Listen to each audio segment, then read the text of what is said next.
And yeah, there's a bit of complexity there. It's a bit where he's fantasizing about being shot, but Big Brother was onto that. Yeah. That was something that was there before his final programming, his final reprogramming. Right. And yeah, I don't know, Big Brother's plan wasn't to make people happy. In fact, their whole ambition was to make people miserable. Right. But yes, that the final element is to love Big Brother. And looking at that story again, it's a worthy story for the complexities. It sure is. There's a lot of nuance. It's a bit beyond my ability to fathom in any short way whatsoever. I think you'd be there for quite a long time. Now, it's a question of George Orwell. What was he onto? What was his view of human nature? It was, after all, a story. It only resembled some tyrannies had been in existence, but did he have insight into some of the factors there? Yeah, I'm very curious now. Yeah, Huxley, of course, said Orwell's an idiot. He's got it wrong. My way is the best way.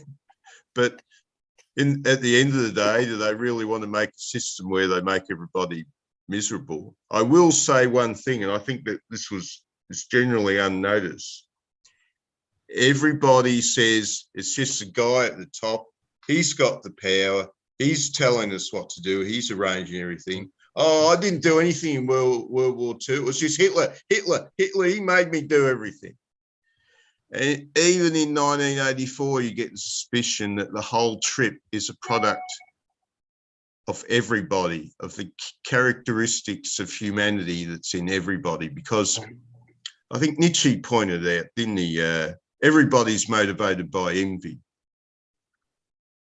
And in that sort of situation, you always wonder, everybody's looking after themselves, and perhaps they're silently satisfied when they see somebody else go down. People, I refuse to believe that people are completely the angels, the optimists are always trying to make out. I said to one guy on the weekend, I said, look, individuals, a mixture of St. Francis. They've got St. Francis at one end and they've got Hitler at the other end. They refuse to believe you. They said, oh, that's like being a little bit racist, which I thought, where do they get that comment from? But no, I don't think people are a pure product of intent. Right. Everyone's, there's this sort of general view that everything happens because people absolutely intend it to happen that way. Right. Rational actors pursuing their rational self-interest. I'm still sunk with that one. I'll be working on that one for a while, I think. Thank you. Yeah, thanks, Stephen. Yeah, I 1984 isn't one of those books you can read frequently. It's a huge downer. And it wouldn't be as much of a downer if it was a complete fantasy, if we weren't doing so much of what Orwell said. A few years ago, I started to worry that, maybe people need to stop writing dystopias. They think that by writing dystopias, they're warning us about things that are going to happen.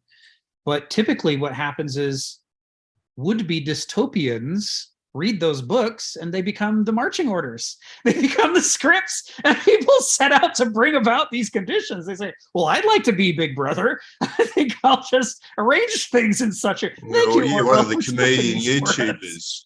Let's make 1984 fiction again. Right. You see that with Brave New World too, with Aldous Huxley. He's like, imagine how horrible it would be if you could have bad conditions, but give everybody a pill so that they like them and they're happy with their bad conditions. And we all think, yeah, what a dystopia. And then the drug companies go, what a great idea. We're going to manufacture Soma. And now you'll all be happy. And won't that be great? And we're all like, that wasn't the point of the story. You were supposed to come away from it going, let's do that. Well, two characters were wiped out, Symes and Parsons. Now, Symes was the one that shot his mouth off about how wonderful Newspeak was and how we're going to rearrange it. And the party got rid of him. Right. Because he was a big mouth. He was just going around being very smart, Ellie. Hey, guys, this is what we're going to do. Just letting everybody know. And he's actually an opponent of Big Brother, but he's pretending to be enthusiastic for the program that he's big mouthing about. Yes. Yes. Yeah, there's a lot to learn from the book. So I read it every now and then, but not frequently. I need a certain amount of hope in my life. You know, for Orwell, I find there's a book of his, a collection of his essays, which are more analytical and not so depressing. I mean, they are depressing, but I think it was Kenneth a long time ago that said everybody ought to read On the English Language. Oh, that one. That one is, which I mean, I'm not sure he was even predicting it at that time. He was just describing what was happening to the destruction of our language, and it just continues. You know, probably it's very hard. It's very hard to, I don't know, say what you mean, because words change, are being changed actively all the time in the political arena. And gosh, the fact that he wrote that essay so long ago that just perfectly describes why it's to everybody's, and people want to do this. They don't want to, it's like you'd think, well, as a society, we would all want a clear language and well-educated people so we could speak and understand clearly with each other in order to produce a better society. And then you find out, no, nobody wants that. That gets in the way of seizing power, manipulating people. So much easier if people are confused and can't express the basic ideas they need in order to free themselves. Yeah. Well, the class structure in Brave New World, that looks beautiful to me. You know, we want people who are doing menial jobs who are happy doing menial jobs. Yeah. Yeah. Yeah, I mean, Geneva's comment in the chat is right on the money. You know, that's this kind of widespread use of pharmaceuticals to get people through the day. You know, on the one hand, why wouldn't you want to help people get through the day? Well, one reason not to is so that people will change conditions to make them not so miserable that you have to drug yourself to tolerate them. You know, there is a pacification that's involved in saying, rather than changing our dehumanizing conditions, why don't we change human beings so that they can tolerate dehumanizing conditions, you know, more effectively. It was I can't remember, about a month ago we were talking about how it was well known, by the late 60s, it was well known that there had been this phenomena where, you know, all the Rosie the Riveters who were working in World War II, you know, when all the men came home, needed to have jobs, there was this US-wide movement to fire all the women and send them back to the homes and to give those jobs to the men so they'd have something to do, you know, to earn a living. And there was an enormous push in pop culture to, you know, Disney did it, infomercials did it, all kinds of things that were trying to train women how to be good housewives. All these comedies on television were trying to model, you know, housewifely behavior. And you know, this was that typical, if you just follow our recipe, utopia will surely follow. And instead, what all of these women found was, well, I used to build bombers and computers, and, you know, I did all these amazing things, and now I'm expected to just, you know, do the laundry and wash the dishes. And I don't know why this isn't as fulfilling as changing the world. And of course, the doctors, we're all taught that what you do when women do that is you tell them there's something wrong with the women, but that's okay. Here's some Valium and here's some uppers. So you take the uppers in the morning so you can get out of bed. You take the Valium at night so you can sleep. And all of these, a whole generation of American women were taught to drug themselves up in the morning and down in the evening. And if they didn't do that, they were miserable and they couldn't stand the conditions. That's why you get those songs like the Rolling Stones, right? Yeah. Mother's Little Helper. Mama's Little Helper, right? They're singing about it in pop culture. But now today, you have generations of people who are raised, and history classes don't tell them that this happened. They're forgetting the great trauma that happened from that. So, but that's just a subset of the larger picture. Like the widespread prescription of antidepressants for adolescents or even pre-adolescents. Kids 6 years old are getting depressed looking at the world, and our solution isn't let's make a healthier world. It's, hey kid, we gotta alter your brain chemistry so that you stop being frustrated by things that are inherently should have been changed. We're gonna teach you to adapt well to sick conditions and instead of changing them. So going to our today's theme, we're Geneva, I know you haven't been with some of these calls before, so let's do a quick intro. This is a series of calls that's been going on for a couple of years about the philosophy of philosopher Kenneth Smith, and he's alive and around and still kicking and writing and opinionizing, which is unusual for a philosopher of his caliber. We're working our way through a book that's being produced out of a set of columns that came out from 1998 to 2000. They were called End Times, and they occurred in the Comics Journal of all places, a magazine of comics criticism. But really the concept in Millennia and Microcosm is that as moderns, we are taught that we see the world more scientifically and objectively than anybody ever has before in history, in human history. But that's self-flattery. And if the longer we believe that, the more we'll take for granted all of the ideologies and assumptions of modernity. And if we want to become individuals, if we want to liberate ourselves philosophically, we actually need to escape the trap of thinking that without doing any work, we already see things the way that they are. So the purpose of this book is to help us understand what are the ideologies of modernity that warp the way we see the world.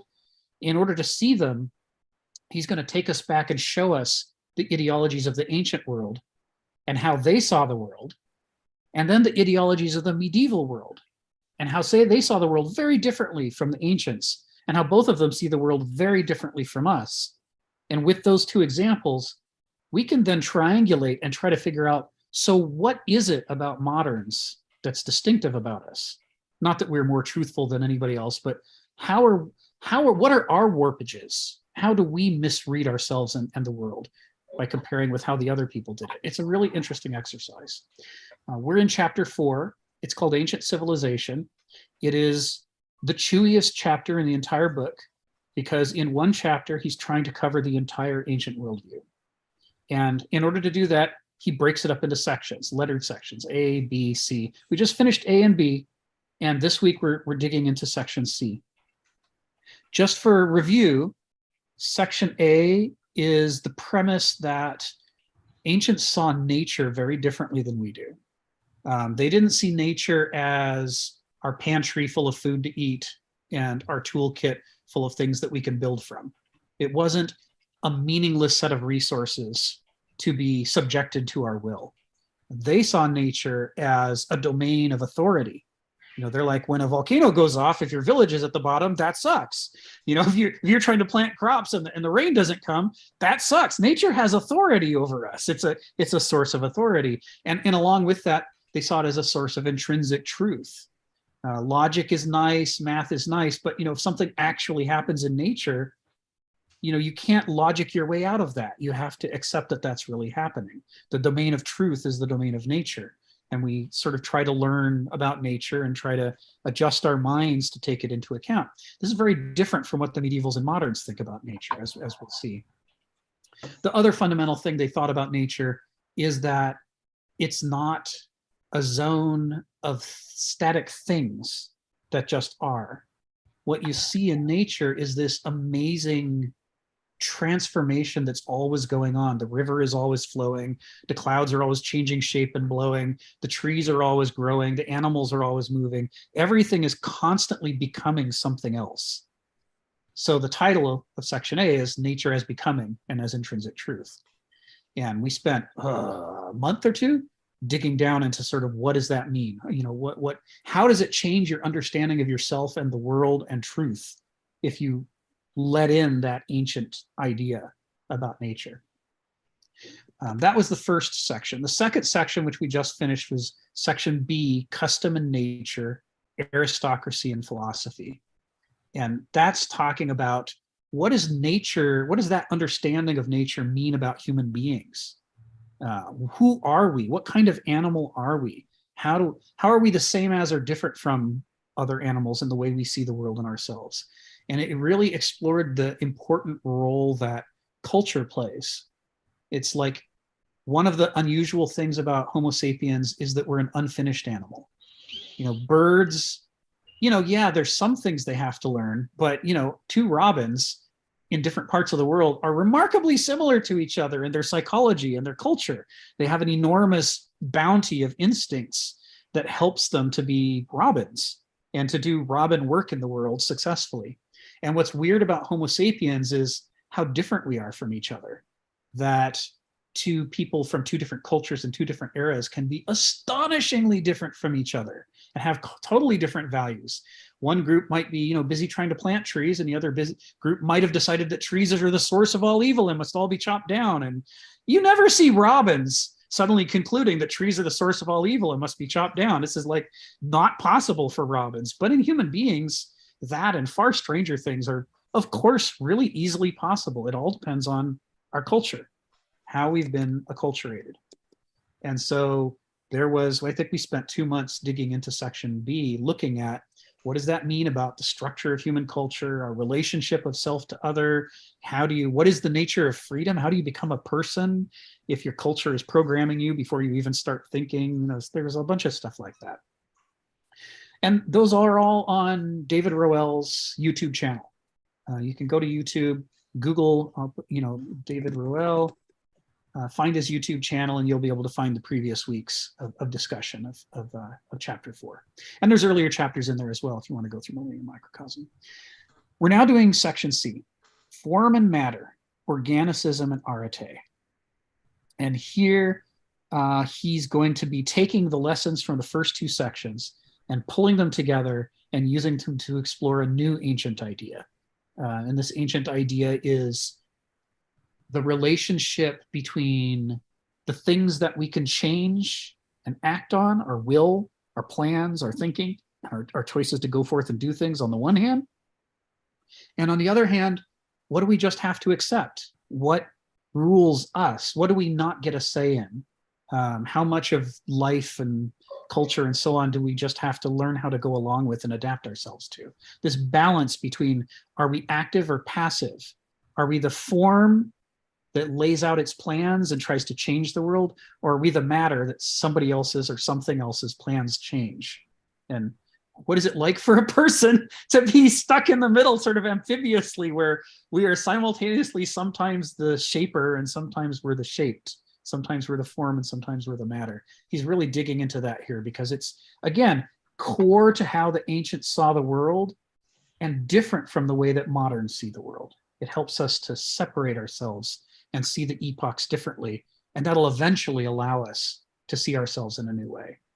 So that's what we're digging into. We're digging in with the first sentence of section C, and here's a link to the to the chapter. You can follow that link and scroll down to section C, and we can dig into this together. Well, thank you for that. Oh, you locked up. Froze up there. Incredible synopsis. That was fantastic. Oh, am I still frozen? Yeah, you're back. My Okay. pleasure. Yeah, my Wi-Fi is crazy today, so that might be happening. I understand. Yeah. Yeah, glad to help. I try to. So that was an incredible. Good. Yeah, I try to kick off each of these seminars with a little summary, especially if we've got new folks joining. So that kind of Okay. gets you to where we are. Yeah, So thank you. you're welcome. So before we go on, I see Phil has a question. So Phil, go ahead. Yeah, I have a question. I don't know if the question, but something that might enter into this. You know, I mentioned the difference between Aeschylus and Sophocles already. Yes. And it seems to me Aeschylus was concerned with the conscious nature of human being. Everything is open and you could talk about it. And of course, he had the theories, didn't quite explain what that is in one sense. But it seems to have changed with Sophocles, even though he didn't put it out, you know, expressively, in the sense that the faith was really in some sense, the unconscious, and that was. I wonder whether that was a connection to a kind of the prior nature of man that lies underneath the conscious man who is disconnected from the unconscious, and that's hidden. And perhaps that already suggests that in some sense, when you're striving toward a total absolute consciousness, that you are disconnected to the prior epoch in which nature was more hidden. And so that difference was very pronounced, because Sophocles, of course, came later, and than Aeschylus, and he was at a moment when the Greeks were more in kind of trouble. He was already explaining that perhaps we should pay maybe more attention to the fact that within consciousness itself, there is this hidden dimension that you could drag you down. Whereas Aeschylus, it did have the theories, but it was like more of a kind of almost a side that we all agree that you should get rid of. So it seems to suggest that there's a connection between nature in a deep sense and human nature in another sense, and so that set up a kind of funny, later on we call it a dialectic, but I was wondering what you think of that in some sense, because that split already means that things are moving in a much more total and yet somewhat confusing way that moves in a direction that is about being conscious of both and understanding change. So that was my comment. Thank you, Phil. Yeah, there's an element in the tragedies of Aeschylus that you can see that he understands the nature of paradox. I mean, when he says, drop by drop, wisdom is distilled from pain, he's talking about the fact that even though, wisdom leads us towards better outcomes and foolishness leads us towards worse outcomes, nevertheless, we start out reaching for foolishness, and it's not until we get burned that we go, oh my God, maybe I have to change my mind and do something different. And there's a paradox in that we reach away from what's good for us, and it's not until we're hurt by it that we start to go back and rethink, where did I go wrong? What do I need to do differently? Aeschylus sees that, obviously, he works it right in there.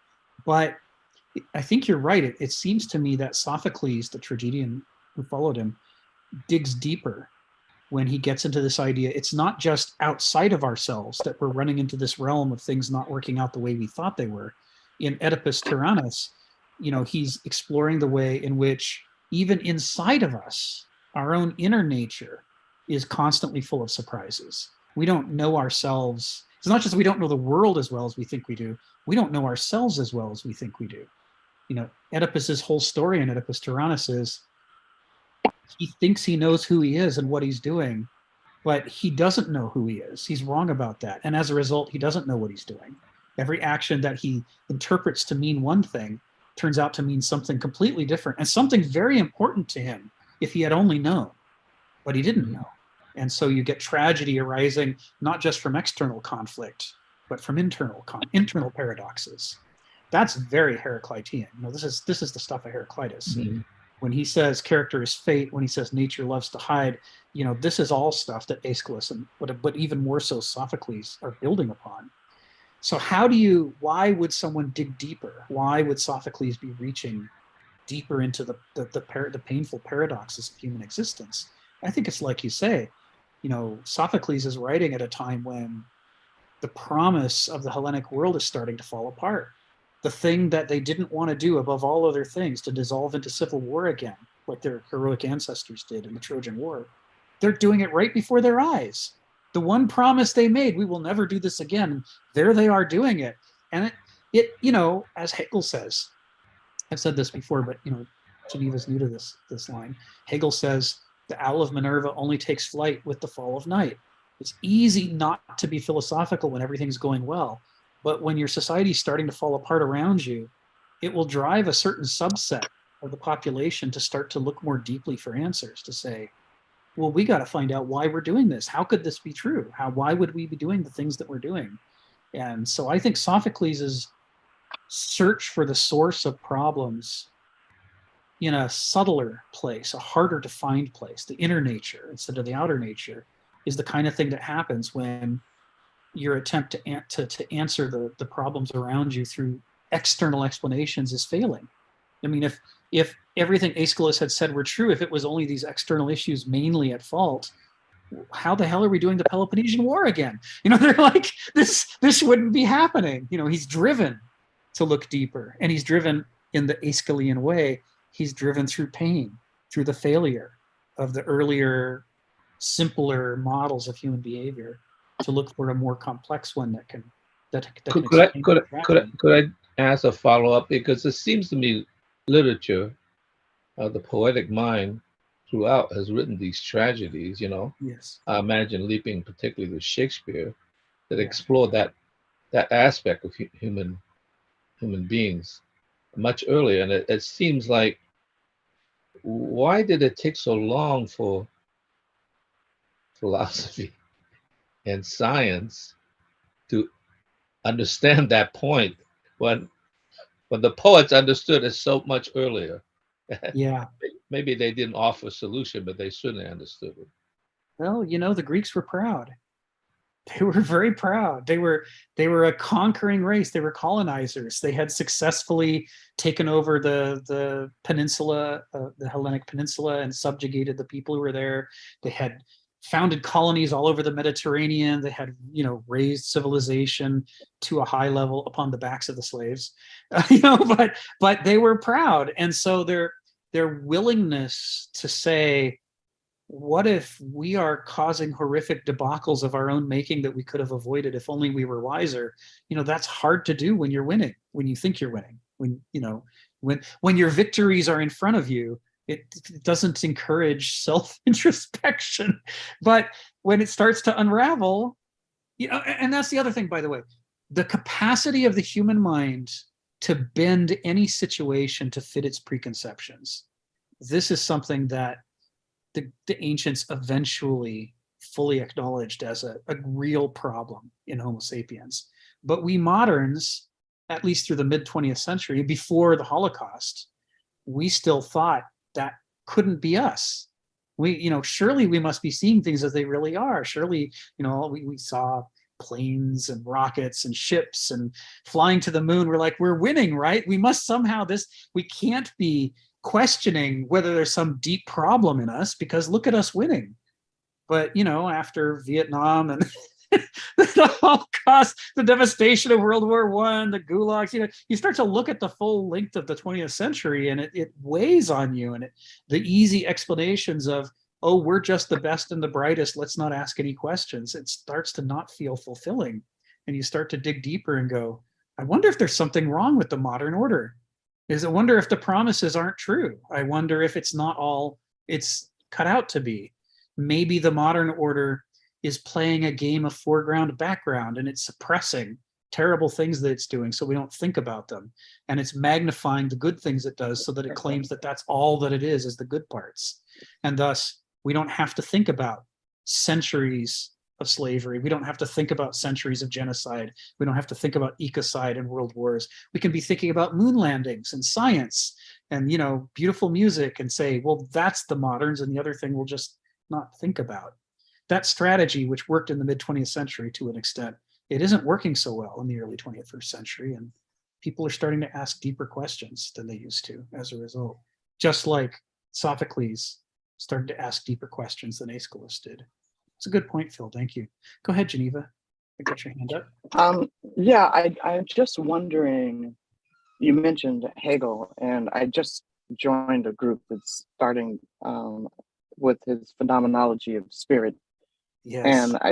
And I heard this quote, which I will probably butcher, but it just sort of, to me, kind of encapsulated who man is. And he talks about something being a seed, and then it becomes a bud, and then it becomes a flower, and then it becomes an oak tree. And so there's all these different levels.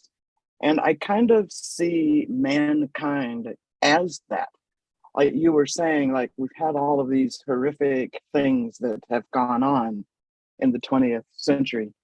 And I kind of feel like without stumbling over those things and creating the havoc, wreaking the havoc that we did, how do we learn? I mean, if everything is all roses and beautiful music and all, we don't learn anything. Wouldn't we like just kind of dissipate and go away because there's nothing else to learn? There's nothing else to grow. We're not going to become the tree. We are the tree now. And so it's these stages of things to me. Like, yeah, we've made terrific, horrific mistakes, but so did the ancients and so did the medievals. And we've continued to grow. Like you said, robins are just robins. They're not going to create any wars or fly to the moon or write Beethoven's Fifth Symphony or anything like that. They're just gonna fly. But we have more, we've been given more to work with. And so I kind of feel like that's what we're doing. Like we're working through all the kinks. I was peeling an egg for breakfast this morning, and I thought, this is kind of how my life has gone. Like sometimes I peel a boiled egg and the shell comes right off and the egg is perfect. Other times I peel the shell and half the egg comes out with it. The yolk is gone. I'm like, what the fuck? And that's kind of, I think, what we're doing. We're like working through peeling the shell to find where the core is. And I don't think it's ever going to stop. I don't think we're ever not going to have wars. I don't think we're ever not going to enslave other people and do these horrific things, because that's the only way, at least in my life, that's the only way that I've learned to do something differently and better, is if I, like you said, I stumble, I fall, I break my kneecaps, it's like, oh, maybe I ought to walk around that hole next time.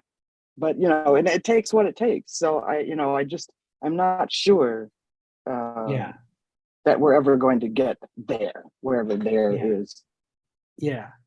No, these are excellent points. And this is the challenge for us as moderns, is that in previous epochs, none of the epochs was a world-spanning civilization. And as a result, it meant that different places in the world were trying different cultures. So like the Greeks write a great deal about all the other people they encounter who see the world very differently than they do. And their reaction to that is to write about it and say, well, that's really interesting. Now, our reaction to that is to say, well, that has to be stopped. They must all join the marketplace and learn to be good, moderns. They need telephones. They need to buy our products. Their governments should be like our government. We are evangelizing, totalitarianizing form of culture in a way that we don't like to talk about a lot. We sort of don't want there to be any part of the world where people live in a completely different way. As a result, the more modernity develops, the harder and harder it gets for us to imagine any alternatives, because they've all been eliminated. It was very easy to be an ancient Greek and conceive of alternatives because they were everywhere. Everywhere you turned was an alternative. Even the medievals who were desperately trying to make their orthodox medieval form of Christianity be the only religion in the world, who were trying to exterminate all other religions, and sword or the cross, right, was the medieval basis for endless religious wars. They still were very aware that Islam was just right around the corner, and they were different, and there are the Jews and they're different. They knew that there were alternatives that saw the world differently than they did. They didn't like it. They wanted to eliminate them all, but they saw them. But moderns, the later in modernity that we're born, the harder it is to imagine people could live any way differently than the way that we do, because there's fewer and fewer people left who do. And what that does for us is it puts blinkers on us as far as our ability to create change, because we can't imagine what we've never seen very, very, very effectively. It's much easier to imagine a pyramid when you've seen one. I mean, you know, Herodotus goes to Egypt and goes, whoa, what the, oh my goodness. He goes back to Greece and draws them pictures, and everyone's like, hey, Herodotus is describing pyramids to us. Well, he didn't have to come up with that out of nothing. He could just look and see it. But for us, trying to imagine an alternative to the way we run the world is very hard, because we look around and we see ourselves. It's like it's mirrors everywhere. And so there is a kind of, at the same time that we're globalizing, we're also weirdly parochializing and cutting ourselves off from options and making it so that we, this is what the whole book is about, is if we can really see the ancients, not as though they're primitive versions of ourselves or identical to ourselves or anything, but as their own people with their own value system, it'll help us to understand that we're not the only choice on the menu. And the same when we do the medievals. When we see how, from our perspective, truly weird the medievals and ancients are, how really alien their approach to life was, it helps us to dilate our consciousness and say, well, I guess there are more choices. There are other ways to live. We don't have to do everything the way that a modern does one. One of Kenneth Smith's critiques of modernity that comes up over and over, which he gets partly out of Nietzsche and Kierkegaard and Hegel and others, is that we are uniquely anti-philosophical. Very few cultures in the history of the world have had as much contempt for introspection and philosophy as we do. We are very pragmatic. We want to know what the money value of something is, because we have to pay our rent. If we can't come up with money to pay our rent, we're homeless, which is a unique situation in the history of the world. We're the first global civilization that ever said people don't deserve a home, they have to rent it or buy it. They have to earn a living. You don't deserve a living, you have to earn a living, and you have to keep earning it, or else, you know, out you go. Short lifespan, illness, you know, that this is modernity, right? It's to keep you under pressure. And the result of that is it drives people to constantly be looking for how they're going to pay their next bill. And if you are relentlessly busy chasing how not to be homeless, how not to be deprived of healthcare or what have you, what time does that leave for speculating about, is this really the only choice? Could there be other ways to live? Do we really have to fight world wars? And, you know, our answer is always, well, I guess we have to, because we all do, because that's all we see anywhere. The most amazing, dramatic example of this is, you know, moderns can sort of understand the way that medievals were constantly trying to do crusades. They're like, what happens when they see Islam? They say, well, let's exterminate that. Let's convert them all. They should all be Christians. And they don't mean Jesus-style Christians. They mean medieval Orthodox Christians, which was a very different thing. It involves burning heretics and things like that. They're like, well, let's make everybody be like us. That was what they saw when they saw another religion. And as moderns, even though we don't hold up religion, even though we hold up our economy as our great God, you know, money is our God now, like it or not, we still have that same totalitarianizing impulse. It's like, well, everybody should be part of the marketplace. Nothing should exist unless it can be monetized. So we sympathize, even if we don't like it. We at least understand the medieval impulse to see another religion and go, let's get rid of that. What we don't understand, what's truly alien to us, is the ancient Greek and even the ancient Roman, as corrupt as they were, even the ancient Roman reaction to seeing another religion. Because their reaction wasn't, let's get rid of them or convert them. It was, I wonder what they know that we don't know. That's fascinating. How come they don't have the same gods? What about the world and nature and human existence are we missing out on? The Greeks and the Romans were weird collectors of other religions. When the Romans would conquer a territory, sure, they'd put up temples to Jupiter, and Mars and all of their favorite gods, but they would also put up temples to the local gods. And they weren't kidding. They meant it. They're like, who is this goddess of this river that you have that we've never heard of? That could be important. I mean, we could be really blundering by not knowing about this goddess. Let's put a temple up. And to a medieval, that's inconceivable. What you do with other gods is you pave them over and you build a Christian temple right on top of that spot. Make sure nobody will ever put a pagan temple there again, because look, there's our beautiful church. That's the medieval approach is overwrite everybody else. But the ancient Roman and Greek approach was, let us remember all these things. Let us learn from all these things, because if we don't, we could be in trouble. It's really easy for us to take that for granted or to skip past it and not realize how truly alien that kind of ecumenicalism and cosmopolitanism is, because we wouldn't do that. That's not how we work. There are ecumenical strains of religion today in modernity as a sort of a post-medieval phenomenon, but we all know that other impulse. We saw the Crusades and so on. So this is just an example. What Kenneth Smith is arguing is that it's possible that other ways of life and other cultures had ways of doing things that we could learn from that are very different from ours, and that we might even find uncomfortable if we try to do them, because the modern world tries to convince us not to do those things and to do things in a modern way instead. So why don't we dig into the text if people are game? Hi, Sharon. Good to see you. Why don't we dig into the text, and I'll start sharing snippets, and we can break it down. Part of what we're doing in this is analyzing the use of language. We're going to find Kenneth Smith is very, very careful with his words because of the Orwellian stuff Stephen was talking about. Words modify the way we see the world, the way we think about the world, and as a result, if somebody wants to control us, they might find it effective to change the definitions of words so that we think the kinds of things they'd like us to think, and we don't think the kinds of things they would not like us to think.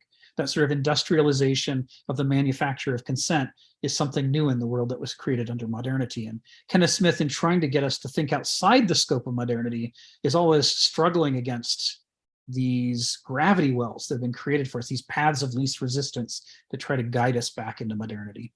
So let's pick apart this first sentence. Opening sentence, all of nature shows to the Greeks some kind of being ruled or determined. In every kind of entity, there is an active element, forming, ordering, organizing, defining, determining, limiting, and another element which is passive, governed, shaped, subjected. So we're gonna break this down a little bit, but let's start by noting how this conflicts with the Declaration of Independence. All men are created equal, and they have certain inalienable rights. Among these are life, liberty, and the pursuit of happiness. Liberty, we are free inalienably by birth. To be ruled, to be passive, governed, shaped, and subjected is not to be free. The Declaration of Independence says we're free. Ergo, the modernist perspective, as captured in the Declaration of Independence, directly contradicts this ancient perspective. The ancient perspective is that human nature is paradoxical. We have some part of us that's capable of being free and ruling itself. And we have other parts of ourselves that are not capable of being free and ruling themselves. And both of them are us at the same time. There is this, the identity of the self is a mixture of the ruling and the ruled, of the active and the passive. Praxis and pathos, where pathos is suffering, not in the sense of pain, but in the sense of we just have to accept it because that's just the way it is. All of us walking around on the planet, gravity is a pathos. We can't just will ourselves to say, well, screw gravity. I want to go step on that cloud up there. I'm just going to will myself up there. We're not that free. We have some pathos we have to take for granted. But when you read the opening of the Declaration of Independence, it's not telling us that, we all, among our inalienable rights is the inalienable right to be subject to nature, whether we like it or not. That's not part of the recipe. The recipe is one-sided. It is free, liberated spirit, unconstrained by any consideration, other than to respect the rights of others. That's what Jefferson's writing there. That is, you'll find that as a consistent theme throughout the modern world. Lots of people have this idea that we are born free and have a right to be free, blah, blah, blah, blah. And it's all very good, but it doesn't seriously take into account the actual difficult circumstance we find ourselves in, which is that our freedom is constrained. Our ability to rule ourselves is constrained. There's an enormous element of the ruled and the passive, without which the Greeks believe we couldn't even exist, that it is essential to our nature that we have both parts, that we are not infinitely enslaved nor infinitely free, but rather that we are amphibians who are both paradoxically at the same time. Geneva, go ahead, come off mute and run your question. Oh, yeah. I guess I always thought that all men are created equal situation. The Declaration of Independence was a good thing. I guess the issue becomes that man is so clever that what he can do is say, well, okay, all men are created equal, except Black people are not really men. They're not really people, kind of thing. Right. And so they make all of these adjustments. And Right. then I read 1984, and because I always thought, well, they can rule my body, but they can't rule my mind. So Right. my mind will be free. I can do whatever I want. And then I read 1984. And I thought, well, okay, maybe my mind could. Somebody mentioned earlier, about this dystopian world. I thought, Yes. well, okay, I guess there are conditions where my mind wouldn't necessarily be free.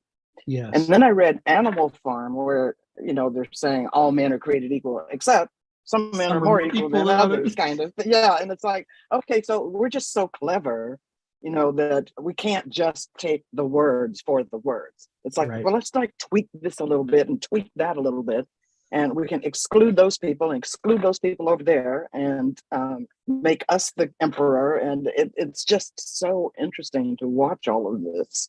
And hopefully we're learning to be more inclusive. I think today's society is moving in a more inclusive way. And so I'd like to think that, it's sort of like the egg didn't necessarily peel pretty. It kind of peeled in the chunks. And so now we're realizing, okay, we chunked this and chunked that. Let's go back to the drawing board and see if we can't correct that. And I guess that's probably the best part of humanity that I like. The idea that we can go back and correct the things that we've screwed up in the first place. But I guess you have to screw them up first before you recognize that you've done it all wrong. Right. I don't know. Yeah, there's an empirical quality, right, to figuring out the basics of life, just like there's an empirical quality to figure out which medicines are good for treating which diseases and so on. We can think and reason and logic all we like, but until we actually run experiments, we don't know whether reality is going to conform to our predictions, right? So there is this element here. Here's Jefferson writing these words, all men are created equal, while he's got people held prisoner for their entire lives to labor for him. Well, obviously he doesn't think they're created equal. And of course he said men, and we are taught in school, or at least we were when I was a kid, that of course by men he meant all people. That was, it was the generic term for Homo sapiens. But in fact, women didn't have the vote back then. They were political slaves. So, they weren't created equal from Jefferson's perspective. And by the time you finish going through his merciless Indian savages and all of his other exceptions, actually, he doesn't think very many people are created equal at all. And you look at the structure of the original Constitution in the US, even white people aren't created equal. It's like, well, how much property do you hold? It's like you have to have all these criteria before you're a man who's created equal. And in doing that, he was mimicking the Romans and the ancient Romans and the ancient Greeks. They too did the same thing. They were slicing and dicing humanity into little categories that coincidentally put themselves in charge. Who could have foreseen this? I'm just trying to describe how people are. What a wonder that I turn out to be one of the good ones. Who could have? Well, that's delightful. As the British say, men of quality. Men of quality. Thank you, Yes. Stephen. Just Yes. remember that every time. It's an important Yeah, phrase. the ones that are created more equal than the others. More equal than others. Yes, Yeah. that's right.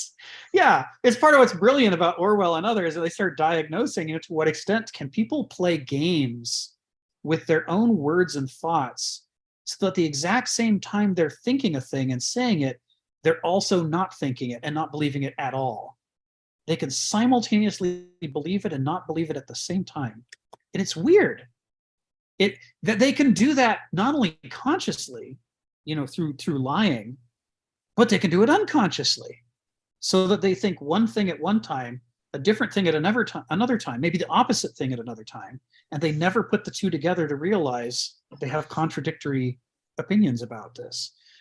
Jefferson, when he wrote those words, was probably feeling full of love and hope and justice and goodness, because at the moment he wasn't thinking about, well, who was out there, digging up the crops to make him his dinner, right? It's like all men, by which I mean my buddy sitting over here, are created equal. And he really believed it at that moment.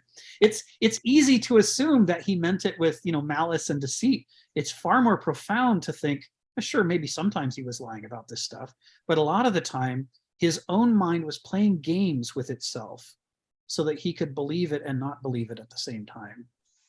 That is the level at which Kenneth Smith argues epochs have their authority over us. When you talk about Orwell revealing the extent to which our own minds might not be free, Kenneth Smith says that the ancient Greeks say that by definition we start out with minds that are not free. We start out with almost entirely unfree minds. The freedom that we take for freedom is the freedom to do exactly what we've been programmed to do by our culture.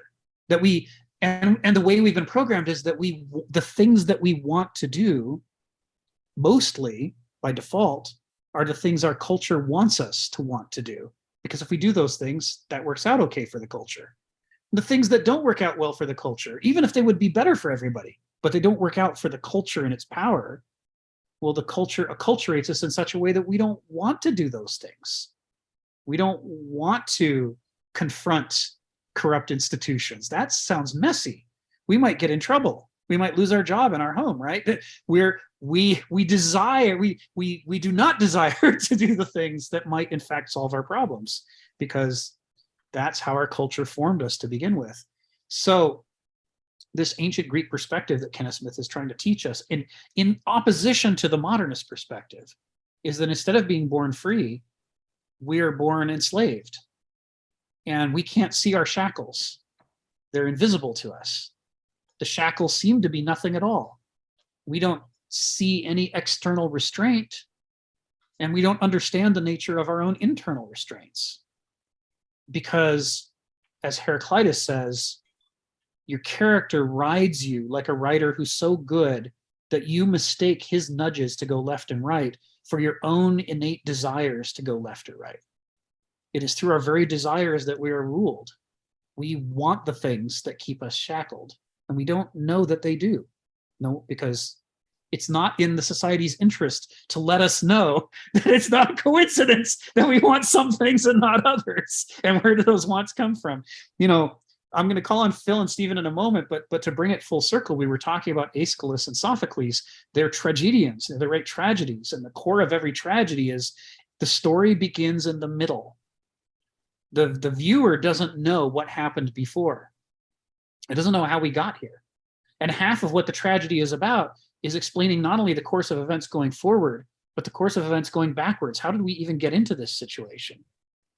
But where the empathy comes in is that even though the characters in the tragedy think they know how they got there, what we're going to learn is that they're mistaken.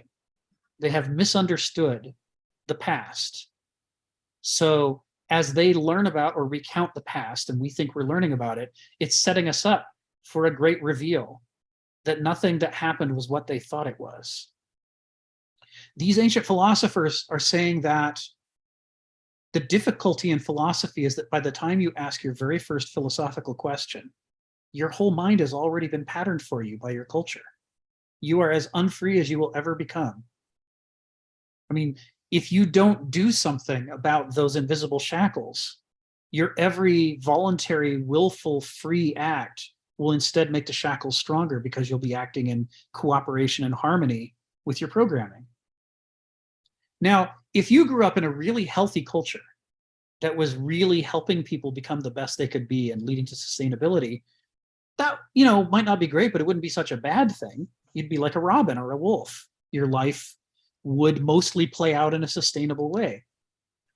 But if you're in an anti-culture that exists in order to exploit you and doesn't care whether it destroys the long-term habitability of the planet, then acting in accord with your culture is the worst possible thing you could do, because your every act of freedom ends up making everything worse. This is the paradox that we're going to explore in this book. So Phil and then Stephen. Go ahead, Phil. Come off mute. Yeah, in a way, I have to disagree in Sure. this sense. I think if you read it, all men are created equal. If you read it as the potentiality, the possibility of it being so, then you could see that it's not the way it is, but the way it could be. And so it could be an aspiration.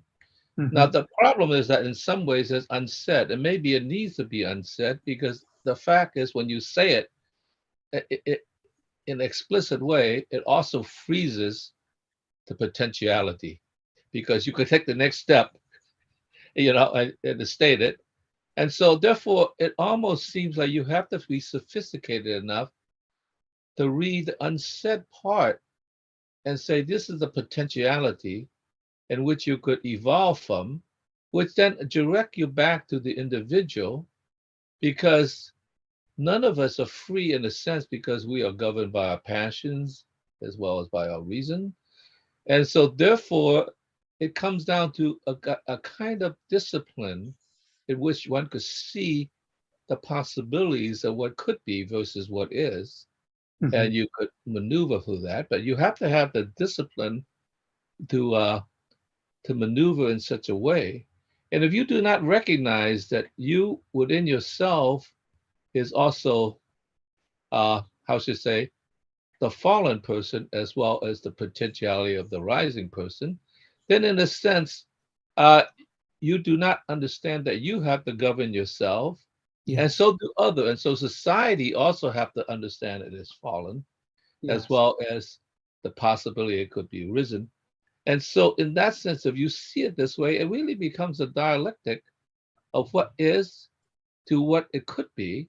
And that's how you move ahead in a way that rolls it forward, hopefully in a way, now, which means that you can have a society that's frozen in any state, because well, it is never going to be perfect. Well, maybe I shouldn't say never. Maybe someday it will be perfect, but certainly it isn't now. Okay, and so in some sense, if this becomes the case, then you understand that there are people who at some point may never reach that level, and other people who could, and you want to at least liberate the people who could, and so that they could, in a sense, be wise enough to steer a larger society to at least to be, how to say, forgiving and compassionate for the people that haven't, because everybody could be changed to a certain degree.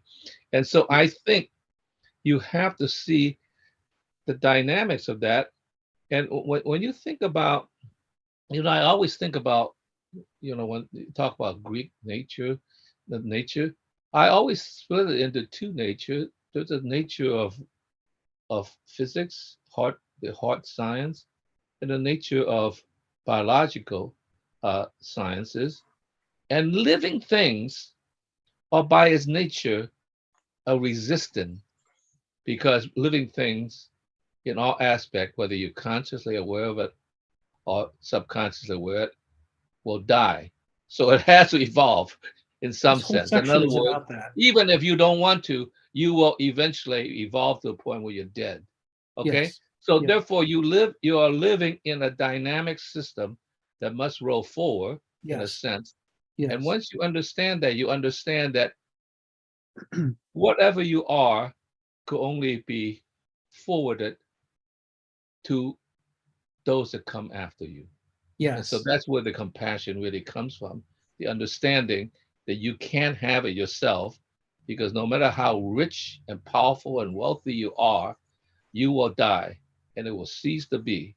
And so the only way to move it forward is, in some sense, uh, let your knowledge be inherited by others in some sense.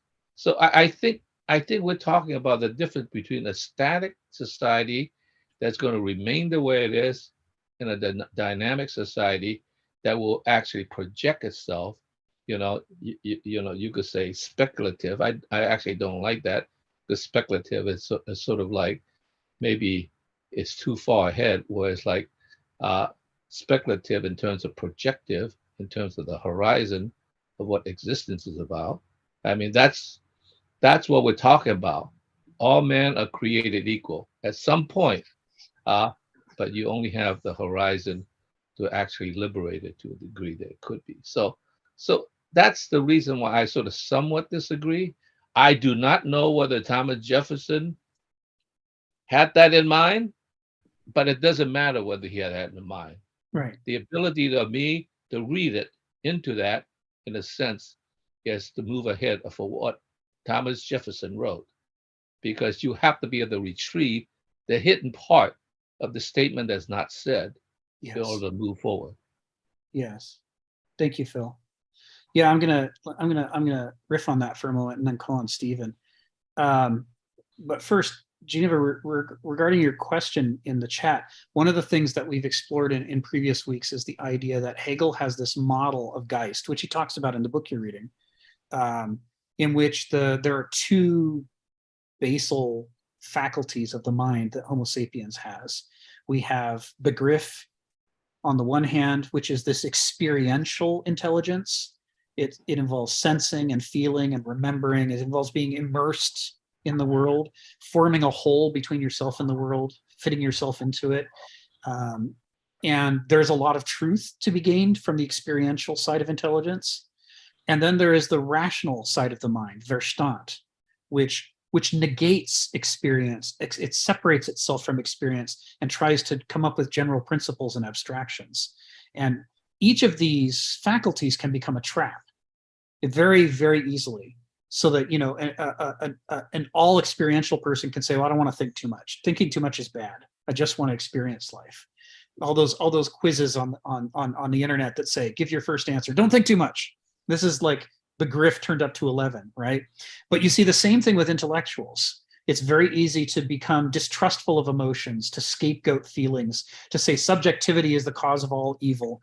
To say that the Holocaust happened because of emotions, because they had hate. And if only they didn't have hate, then everything would be wonderful. This is a academicizing, Verstand, rationalizing side of the mind. And the problem with it is that, of course, the Holocaust was a very scientific, rational process. It used computers and numbers. And if it hadn't been for all that rationalization, it could never have happened. It required all that science. And furthermore, even the idea that Jewish people aren't individuals, but are instead a category. Well, the rational side loves categories. It thinks in terms of categories because they lend themselves to logical syllogisms, right? All men are mortal. Socrates is a man, therefore Socrates is mortal. These are categories. And the same kind of reasoning can be used to decide that you need to exterminate all the Jews. And it was. Hannah Arendt in The Origins of Totalitarianism has fantastic stuff she writes about the tyranny of logic as being one of the deciding definitions of fascism, of Stalinist purges and gulags, Mao's Cultural Revolution. Enormous amount of wide-scale evil that happens in the world doesn't happen because people are emotional, the way that an intellectual claims, oh, they're just too irrational. It's like, oh no, they're too rational. They are no longer feeling the empathy with the individual person. They're no longer experiencing the individuality of each person. All they can see is the big category line they've drawn, and they dump everybody into it and then dismiss the category. This is an intellectual, rational. So when Phil talks about experiential, this is part of the dialectic. He's using the Hegelian distinction between the experiential side of the mind and the rational, ultra-rational, too rational side of the mind. Hegel, of course, talks about a third level, but we'll save that for another week. So for Phil's thing, so two things about it. Kenneth Smith talks a lot about the way that in moderns, because we are a nihilistic society that doesn't stand for anything, because we're so pragmatic that we can't afford values and virtues, we substitute something we call ideals. And an ideal is an empty virtue that isn't lived. So we say all men are created equal while we're holding slaves. And we feel good about ourselves for saying that all men are created equal. And that distracts us from the fact that we're holding slaves. We don't have to think about it. If anybody starts to bring up slaves, we can say, oh no, all men are created equal. Look, see, we believe in equality. Look away, little child. Don't see who's out there farming. Look here at this beautiful document where we have these ideals. Empty ideals are an enormous hazard to good behavior, because like bad biochemical receptors, biochemicals, they can occupy a receptor that was supposed to be used for something healthy and block the healthy thing from getting in there, because now they're taking up that space. People will passively abandon the quest to struggle to acquire virtue if they can just rattle off some empty ideals. Oh, I am good, see, because I believe all people are equal. It's like, yeah, but you're living in a way where you depend on slaves. It's like, oh, we're all struggling to make things better, but I believe all people are equal. The ideal displaces the effort to actually create a society in which people are treated better. You know what I mean? Kenneth Smith has this diagnosis, and he says it's one of the most interesting distinctions. I don't know if he's going to talk about it later in this chapter. One of the most interesting distinctions between the ancient and the modernist approach to virtue is that a modern uses thought-terminating cliches in the form of ideals to pacify himself, to not change things.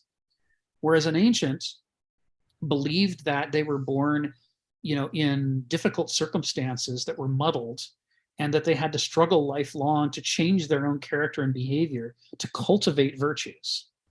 And that, in fact, that was the most important reason to live, right?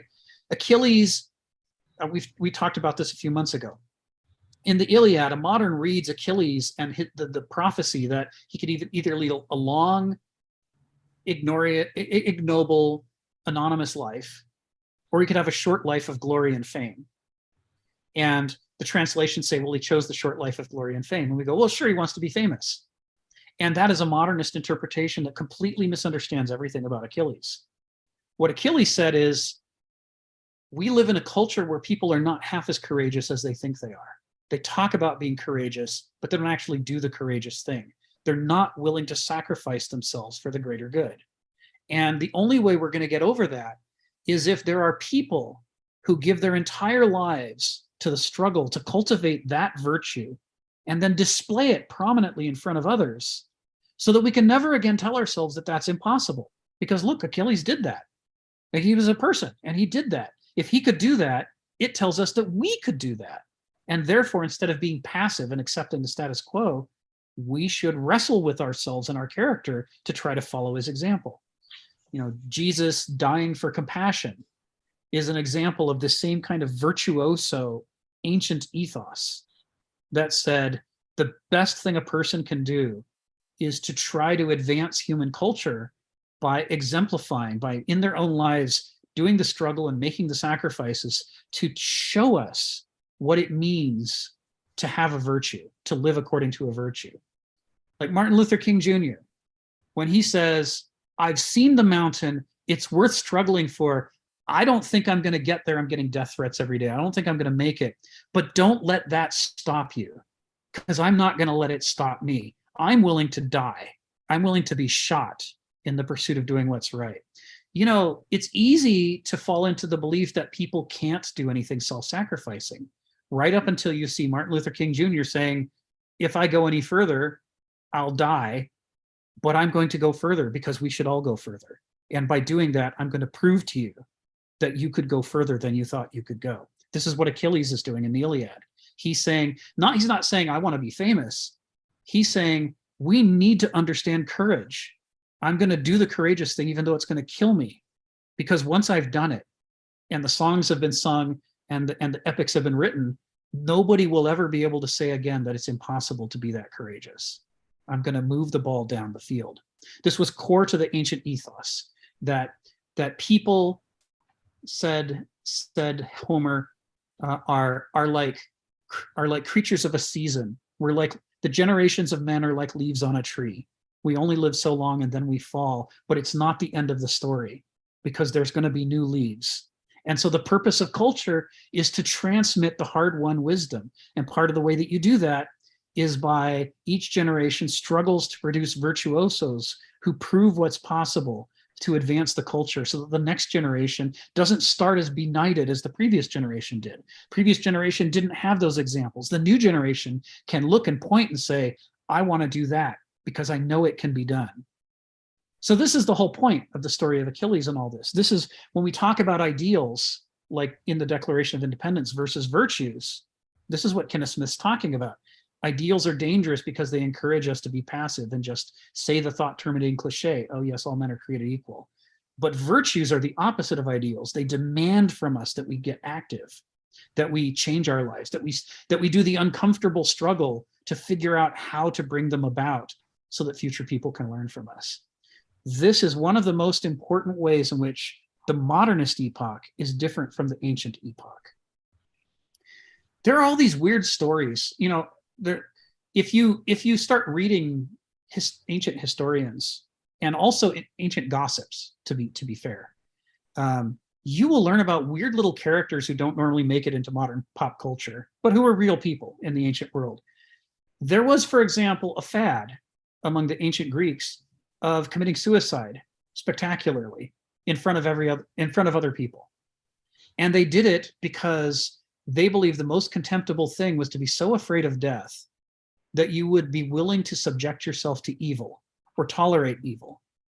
They said, if everybody does that, then what's to stop tyranny? How are we supposed to make a better world if people are just going to give in? It says you have to know that you're going to die with such certainty that you're willing to die in order to do the right thing. In other words, like Martin Luther King later said, right? That has to be a core virtue of the culture. And so in order to try to set an example, there were these weirdos who not only were willing to die in the middle of a battle or, a great struggle against injustice, they would gratuitously kill themselves in the marketplace and have everybody watch so that everybody could remember, even when there's nothing at stake, I hold death in such contempt.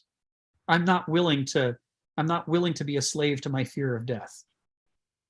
Now, in the modern world, people don't commit suicide for that reason. It's not a thing that moderns do. We don't think that way. We don't have that value system. We don't imagine the role of culture and the individual and the group in the ways that ancients did. We can imagine dying for a cause, but we really can't imagine dying just to prove to people that you shouldn't be afraid of dying, and for no other reason. Just, hey, everybody watch this. Don't be afraid. Behold, even when there's nothing at stake, I'm willing to die. You should be willing to die in order for, to pursue a good thing. This is a really alien, weird way to see the world. But this is how seriously the ancients took this issue of the difference between a virtue and an ideal.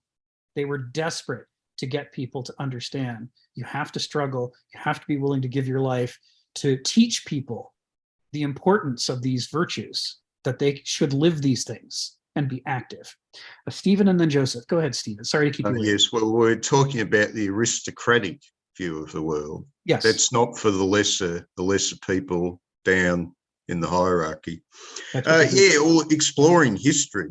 I spent a lot of time reading about the Romans.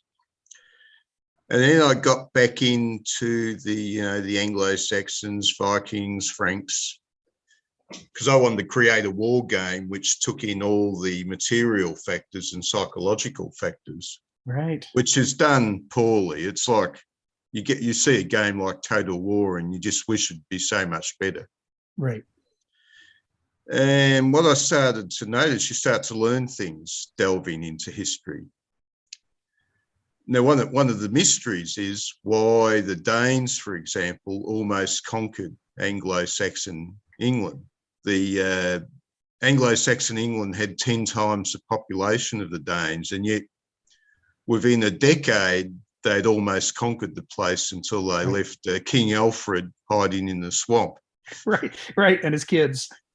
And he came out of the swamp and beat them back, one of the great heroic narratives. And then I started to notice it. Well, the Anglo-Saxons had once been what the Vikings were, but had become Christian, and their society had been changed because of the influence of the clerics. Yes. You know, they had a literature, they had a record keeping of a much superior kind. This is true of the Franks as well. But you have this situation where these Danes are going to England, bashing people up.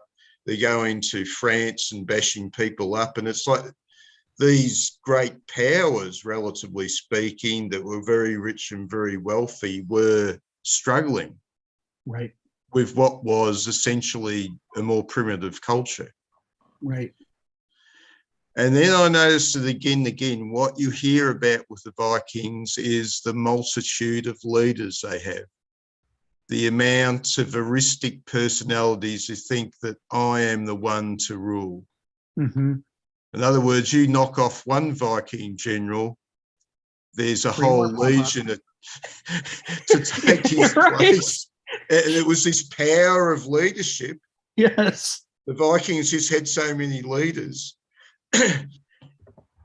And as Kenneth Smith and you were saying, that Anglo-Saxon England, in its cultivation of civilization and material wealth, had learnt to suppress the number of eristic personalities. We can't have too many because they fight for stuff. Right. They all want to be king. Right. Same, the Franks had learned that as well. Right. The Vikings were still at a stage where they had a lot of that sort of personality. And yeah, it's an eye-opener that we are fooled into this idea that all men are created equal. The baseline thing with men is that they're sheep, including me. I'm a sheep, and I know it. And yeah, I wonder about the heuristic personality. So these cultures did see that there were certain people that were the aristos, but it wasn't just that they were going to be born that way. They had to be cultivated. Right. You see this in these ancient cultures, that their nobility, it was a learning curve. They had to be trained in the arts. They might have had the initial impulse that I want to be king, I'll tell other guys what to do, but it needed a lot of training. Now, when you get to guys like the founding fathers, they were aristocratic personalities, landowners, who didn't like the idea of the English nobility telling them what to do. But their mindset is quite simply this: we are the men of quality, and the people working for us are the lesser people, and we're doing them a favour. That's what they thought. We're giving them an existence. Without us, these poor, and they could be partly right. These poor people would just wander off and die somewhere, but we're telling them what to do, how to earn a living, how to exist. Don't dismiss that so readily. You have to delve into it. We're going to. This whole section's about this. But of course, if you do have the peasants revolt, they'll create a lot of trouble, but you will have heuristic personalities rising from up amongst the peasants. Eventually, the heuristic personality will rise. But yeah, this whole idea that this brainwashing that everybody is created equal, you need to counter that with practical examples in history which say, no, it doesn't quite work that way. It'd be nice if everybody was equal. It'll be nice. Well, you look at these slave owning classes, they still generally looked upon the mistreatment of their slaves as a really bad thing. We like to be kind to our slaves. We like to be nice to our animals. And people that mistreat an animal, oh, we don't like that at all. So we're good guys, really. They had their ways, yes. So. Yeah, but don't overlook the class structure. And what we're seeing even now is a new class structure which is trying to assert itself. Right. The very people that are saying freedom for all want to be the new bosses, and they want to subject those below them. And it's in our nature. Observe. Observation is the first thing to do, rather than get some little screwy idea in your head and run with the ball. Well, this is what's See hard. what's actually going on. This is what's hard for us. I'm with you, Stephen. This is what's hard for us, is that we are acculturated by the dogmas of modernity to interpret everything a certain way. There's some ideas we like to talk about because they are compatible with modernity, and modernity has set us up so we're psychologically rewarded when we think about those ideas. But there's other ideas that run counter to modernity. And if we think about those ideas, then we are constantly wrestling with ourself, because we've been programmed to be afraid of those ideas, to think that that's the slippery slope to evil, and we shouldn't talk about those things. And this is part of the mechanism that ensures that when we look out at nature and see a world of truths, our mind emphasizes some of those truths as compatible with our ideology and de-emphasizes other truths as incompatible. And pretty soon we're looking at a very different world than the one that exists. It's a struggle. You know, I've mentioned a few previous time, you know, on some of these calls, that although all men are created equal sounds noble, the idea that we should all be kind to each other because we're all the same sounds noble. If you actually scratch the surface, it's quite evil. And the evil is, it says that if anybody's different, they don't deserve to be treated the same. It says only if we're equal do we all have human rights. But if there's diversity, we must punish those who are different. It is because, you know, you can't say that people deserve rights because they're equal. Because what if they're not? Like, if I get my leg chopped off and I measurably have one fewer leg than you do, I don't want to have fewer rights. But if my rights derive from my equality with you, then I've got a problem. The same is true for blindness, the same is true for mental illness, and the same is true for characterological issues. What if somebody's just trapped in the experiential mode of the mind? Their whole life is focused on their feelings, their desires, their sensations, their memories. Do they deserve to be brutalized just because they're not the equal of somebody who's developed an intellect? Well, if human rights follow from all men being equal, the answer is yes. They deserve to be brutalized because they're not equal.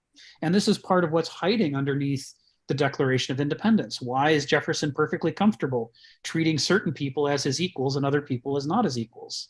Well, that game, right? Who counts as a person? If they're equal to me, then sure, I'll grant them some rights. But if I can see ways in which I don't consider them equal, then I don't think that they deserve the goodies. So what you're saying, Stephen, is really important, because it's uncomfortable for us to even consider the idea that all men are created equal could have a dark side, that it could be a driver for a great deal of evil in modern society.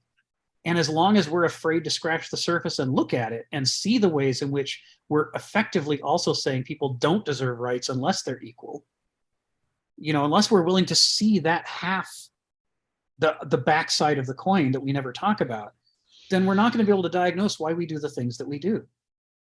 Right? How is it that we can seemingly contradict ourselves in our behavior from our ideals? Well, part of it is that we promise ourselves, our unconscious drives us away from really exploring the consequences of our thought-terminating cliches that we think in terms of. You know, I have a cat, and I love her dearly. You know, I saw Geneva earlier, her cat showed up, and I'm like, yeah, kitties. I love her deeply. She can't do calculus. She can't program a computer. She can't drive a car. In modern society, she is obviously not my equal by any stretch of the imagination. But I don't think that means I should be cruel to her. And in thinking that, I'm running against one of the corollaries of all people are created equal, right? I recognize her personhood, that she is a kind of person. And I think Native Americans are right about this. Indigenous cultures are right, that things that modern society doesn't recognize as people have their own level of personhood that actually exists. She wants things, right? She would like to be happy in a sunbeam. And I don't think I should deprive her of that just because I'm her superior in intellect. And in thinking that, I'm violating one of the core tenets of modernity in a way that is easy to escape notice. But if I can analyze that and see how it works, then I can start to analyze the more difficult problem of, well, how does that apply when I start looking at other people? And if I consider them equal? Is it possible to create a just society in which everybody doesn't get the same vote on the same things? Right? There's Aristotle talks about this. I was all weekend long, I was working with some people about this issue on trying to put together the constitution for a nonprofit group. And it's for a society it's for a community that's used to thinking that voting leads to utopia. Everybody should be a member, everybody should vote, and surely only good things could result. As anybody who looks at the US Congress, could hardly escape the conclusion that there's no corruption and only good things happen. But if you read Aristotle's Politics, he says there's not one democracy, there's two democracies. One democracy is a democracy in which the people who are voting are united by shared principles to try to do the right thing. He says that's among the best of all forms of government. But the other form of democracy is the one in which they aren't united by anything. You just throw a bunch of people together and hold a vote and see what happens. And he says that's the worst of all possible governments, because you end up with 9 lions and a sheep voting on what to have for lunch. He says there has to be more to it than just, we're going to pretend everybody's equal and we're going to proceed from there. We have to create a society in which, if there are differences among people, you can still make a just society. If somebody loses an eye, they can still live a decent life. If somebody doesn't know astrophysics, that's okay. It has to be possible for there to be differences and diversity among human beings, especially because nature doesn't create monocultures. Nature would never make all people be equal. If you look at oak trees, no 2 oak trees are equal. If you look at dandelions, no 2 dandelions are equal. Cats, no 2 cats are equal. No 2 people are equal either. We're all very different. There's an enormous diversity. And what the Greeks believed is that's true, and you have to be able to create just societies out of diversity. We believe it's not true. All men are created equal, and that we can create justice because we're all identical, which isn't remotely true, but we try not to think about it. So I'm with you, Stephen. There's all kinds of levels of unexamined stuff here that we are, not only don't we dig into it, we don't even notice that we don't dig into it. We think we've thought this through clearly, when what's actually happening is a whole series of unconscious attractions and avoidance responses are keeping us thinking along certain tracks so that we never notice how much of the implications of this we've never thought through. Well, these ancient societies worked on the principle of take me to your leader. Yes. I don't want to talk with your peasants. I want to meet your princes. I want to meet your men of quality. Anglo-Saxon England even went to the extent that their common class was divided into 2 sorts of persons, the common man and the thanes. People that showed a bit of nous, who demonstrated that they had ability, were qualified as thanes, and they had greater standing, greater responsibility, greater freedoms.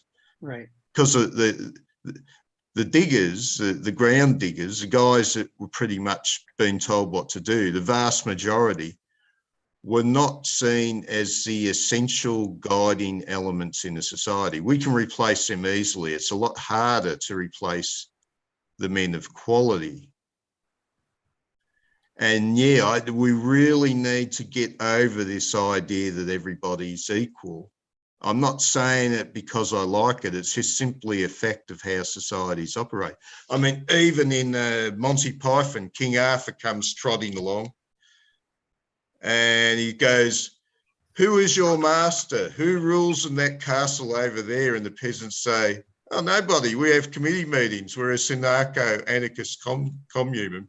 Poor King Arthur is confused out of his mind. I can't operate with this. I have no idea what to do. If you don't have a leader, I don't even know what to do. Right? Yeah, medieval politics in a nutshell. I can't deal with you people. That line when they say, "How do you know he's king?" They say he hasn't got dirt all over him. As the men of quality are being distinguished by these criteria. It's fantastic. Well, we're gonna what you're bringing up, we're gonna deal with throughout this section. Section C is entirely about the relationship of the ruler and the ruled, the relationship of the active and the passive, form and matter. How do you create a just society out of a diverse population instead of out of a uniform, homogeneous population? It's complicated. It requires a level of investigation and introspection that we are, as moderns, discouraged from doing. We're encouraged to just stop at the thought terminating cliche and just don't think any further. Go to the ideal, and then period, the end. You're done. Don't dig any deeper. But or double think. Yeah, or double think. Practice. But he's going to ask us to dig deeper. So that's what we're going to do. I'm going to call on Joseph and then Phil, because I haven't heard from Joseph yet today. So go ahead, Joseph. Yeah, I just have a quick question regarding like how far we carry this idea, and you mentioned it of equality in the sense of that along the lines of like animals and things like that. Would Kenneth Smith be a speciesism kind of like subscribe to that perspective of the world?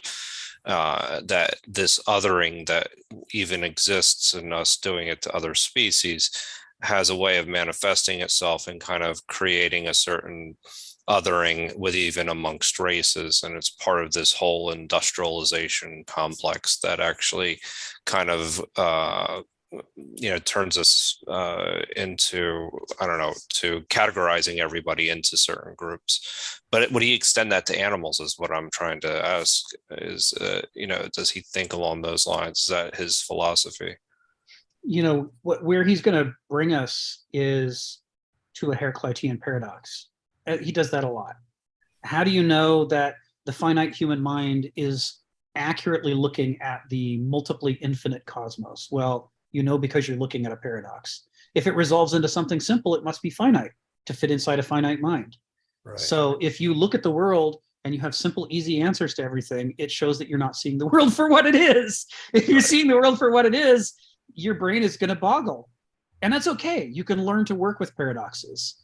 But so when it comes to human beings, are we the same as other animals, or are we different from other animals? Are they at our level, or are they above us, or are they below us? And Kenneth Smith is going to say, the ancient Greek perspective is a paradox on this.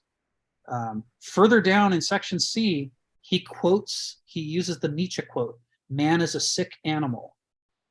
That there are ways in which we are animals, but there are ways in which we are very different from the other animals. And both are true at the same time. And to try to resolve us into one or the other, we would then misunderstand the human nature. We have to both acknowledge our animalness and acknowledge our artificiality. I have a lot of friends who spend a lot of time thinking about this, who can't tolerate the paradox. And they insist that one of the two simple answers must be the answer. And that's because the noetic side of their mind, their Verstand, has ruled them. They need everything to resolve according to the law of the excluded middle, to an either or, that we're one or the other. The idea that we are both at the same time, and it's a paradox, and it creates difficulties for our mind, but it's true anyway, is intolerable to them. It's part of what I love about Nietzsche's line about the sick animal. And of course, his definition of our sickness is that it is also our strength. It is the sickness is our what they call the stupid pet trick. The thing that people can do that makes us able to do things other animals can't do is both a blessing and a curse at the same time. Because yes, we can develop medicine and save people who would have died, and we can cultivate species that would have gone extinct and save them. If that's a good thing, we can help rivers and blah, blah, blah. But we can also clear cut the forests and murder each other. And, all of these things are within this giant frame that we've been given. And it creates what the Greeks thought was the greatest existential imperative of being a person, which is to confront the problems and opportunities of that frame. Moderns don't believe that. We're just good. We're just the best. We're the pinnacle. Ergo, nothing to worry about. Don't worry about all those bad things that keep happening. They're just coincidences over and over, just coincidences. Don't try to figure out the pattern. Don't try to make anything different. This is the modernist take, which is, again, because they've resolved down on one side of what's supposed to be a paradox if it's going to be the truth. I don't know if that answers your question. It does. It does, actually, very much so. So Okay. thank you. Sure. Yeah, Kenneth Smith loves Heraclitus. Heraclitus loves a paradox. So you can be pretty sure that whenever the finite is confronting the infinite, Kenneth Smith's answer is going to be, let's find the paradox and deal with it as a paradox and admit that this is our condition.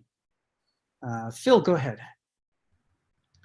Yeah, my thought of sort of follow what Stephen was saying, but in a slightly different light, is that, of course, there's the Aristoids, and then there are the sheep. And most of us are sheep. He even admitted that he was a sheep. And my thought was that actually is an interpretation of the liberal revolution, because it was a split revolution between the liberation of the human spirit, which would be for the Aristoids, I guess, and the liberation of what is capital, which is, and so that seems to me, in that particular manifestation of liberalism, it really has to do with, how would say, a metaphysical sort of relationship of spirit to being, and a foundational relation of material to existence. Very interesting. Mm-hmm. If it was managed correctly, I could sort of maybe accept that. But unfortunately, what happened was that, yes, we maintain that foundational structure for the sheep, but we do not have the metaphysical dimension of spirit that's been drained away. Mm-hmm. Because what happened is that the so-called Aristoids, in fact, are caught in the foundation of material itself, Yeah. but Yeah. in the spirit. Yeah. So that's where the collapse happens when you present that division, so that therefore we have no longer really have true Aristoids Right. in a society. We just have rich materialists and poor materialists.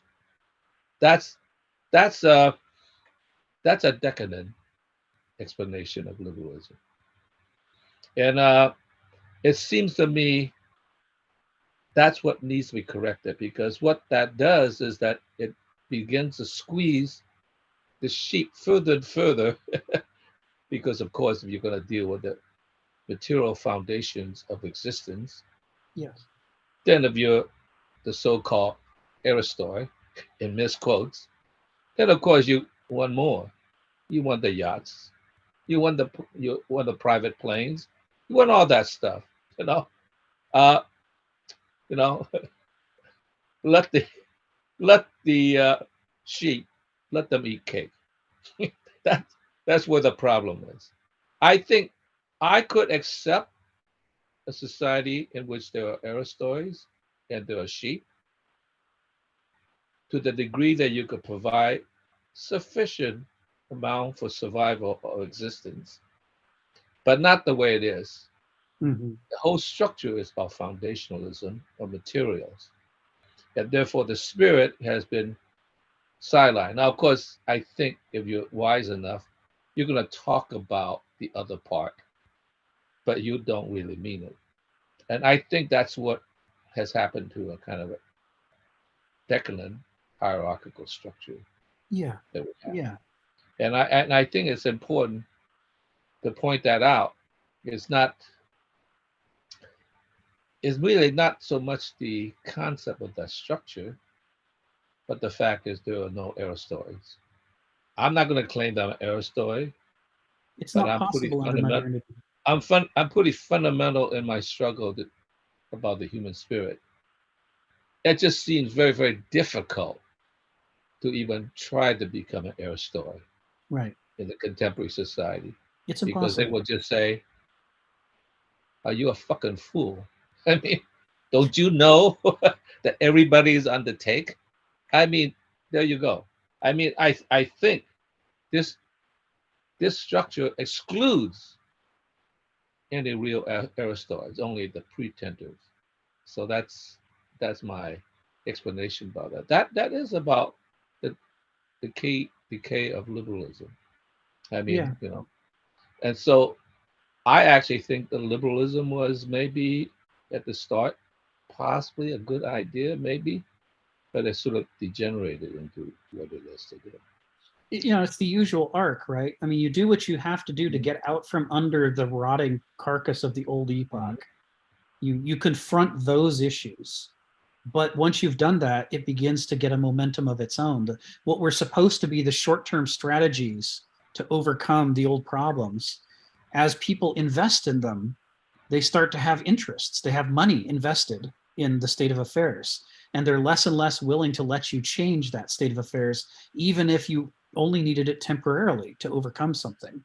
And so the conditions of the rejection of the old order become the permanent conditions of the new epoch, and you're not able to advance.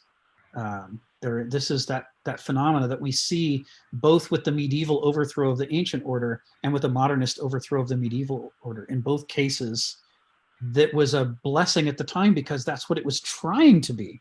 It was trying to throw off the rot of corrupt Rome. It was trying to throw off the rot of the corrupt, medieval hierarchies, and it did.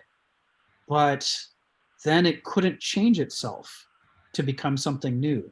It got stuck in that reactive mode, and we've gone through this before. But so there's a reason why under modernity there aren't any Aristoi, because that's modernity's stupid pet trick. Is what if we can just suppress all the Aristoi and all those disruptive influences who keep asking all those uncomfortable questions about who has all the power and who has all the money and should things be this way? You just get rid of those people. They go to mental institutions and prisons and they become homeless, and most of them learn how to live an extremely uncomfortable and unfulfilling existence pretending to be a doulos or a banausos. They can pretend to be living the experiential life, or they can pretend to be living the academic life. And there's a big part of them that's never fulfilled by it because they're only being a half a person. They're not actually pulling themselves together to try to work for making a better world, which is the itch they're desperate to scratch by their character, but they can't because it's illegal. You're not allowed to scratch that itch. You saw the better world in Holy Grail, the peasant commune. Yes. Everybody was covered in crap. They're all equal. Well, it's possible to make, I know from the time that we had in the 1980s in the VA that it's possible to do a better job of organizing than we do now. You just have to get away from the idea that the only choices are either complete chaos or one single hierarchy. There's things to learn from medicine, right? If we have, in this discussion, if we have questions about anesthesiology, you utterly should not ask me. I should not be the top of any pyramid in which all questions come to me. I'm the wrong person for almost all questions. There are hierarchies that should exist. Don't get me wrong. Sharon knows more about anesthesiology than any of the rest of us. No question. So there should be an anesthesiology hierarchy in this group, and Sharon should be at the top. I wouldn't trust any of the rest of us to be half as good, a tenth as good at these questions as Sharon. But by the same token, Sharon doesn't write software for NASA and never has. If I wanted to know what the experience of writing software for NASA was like, Sharon should not be at the top of that hierarchy. Donald should be at the top of that. He's done it, right? I haven't done it. I don't think any of the rest of us have done it. Donald has done it. We need a different hierarchy for that. A world that is not chaos, but is not a single hierarchy, is really easy to model once you look at examples where you have multiple hierarchies and questions are directed to the appropriate hierarchy. Each of us has parts of life that we know better than anybody else on this call. And if we organized ourselves correctly, the questions that face the group should be directed to whoever's, best at that area. And that's not utopia. That's entirely practical. We do that all the time in certain walks of life. We just make sure we never do it in our politics. Our politics is always hammered into one giant hierarchy, whether we like it or not. And anybody who questions one single giant hierarchy for everything is treated as though what they're asking for is complete chaos. Either or, the law of the excluded middle, right? This is what noesis is good at, is warping the world to make it seem like there are only two binary choices. And if you don't pick what I like, you must be advocating for hell on earth and complete evil. That's it. That's all we get. You see that too with kind of, the result of that is you get generations of enormously frustrated people who don't care if it leads to chaos. They just hate the current thing so bad. They're like, just bricks through windows, that's all we need. The idea of a thoughtful approach that learns from history and looks at what has worked and what hasn't worked, and figures out how do we get to that, is excluded from discussion. It's just not possible. And thus, we end up with Douloi and Benousoi. Aristoi are just left to take their mental illness drugs and try to somehow make it through the day. Geneva, go ahead, and then we'll go back to the text. Yeah, I wanted to ask a question and then make a statement. It was Heraclitus, I think you said, that talked about the paradox.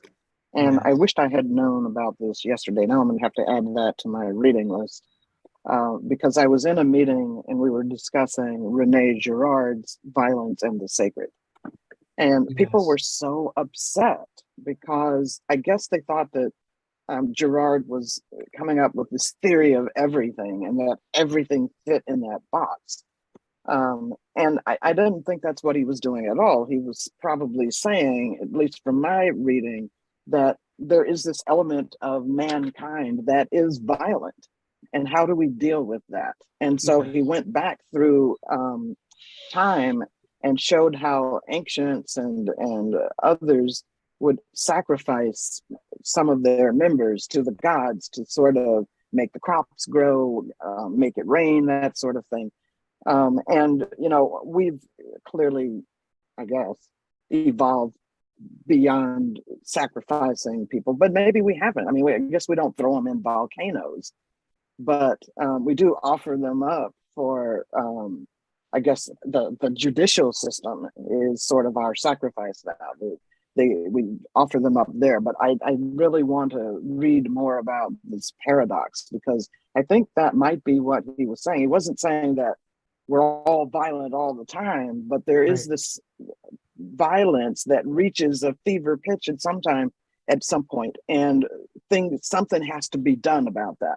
How do we cleanse the society of this fever pitch of violence? And I think what Girard was saying is there's got to be some kind of sacrifice. And how do we go about that? But people were so upset, we couldn't even get there. I wished I had known about this whole paradox thing. I could have said that. But anyway, so now I've got to add Heraclitus to my reading list. My reading list just keeps getting bigger and bigger and bigger.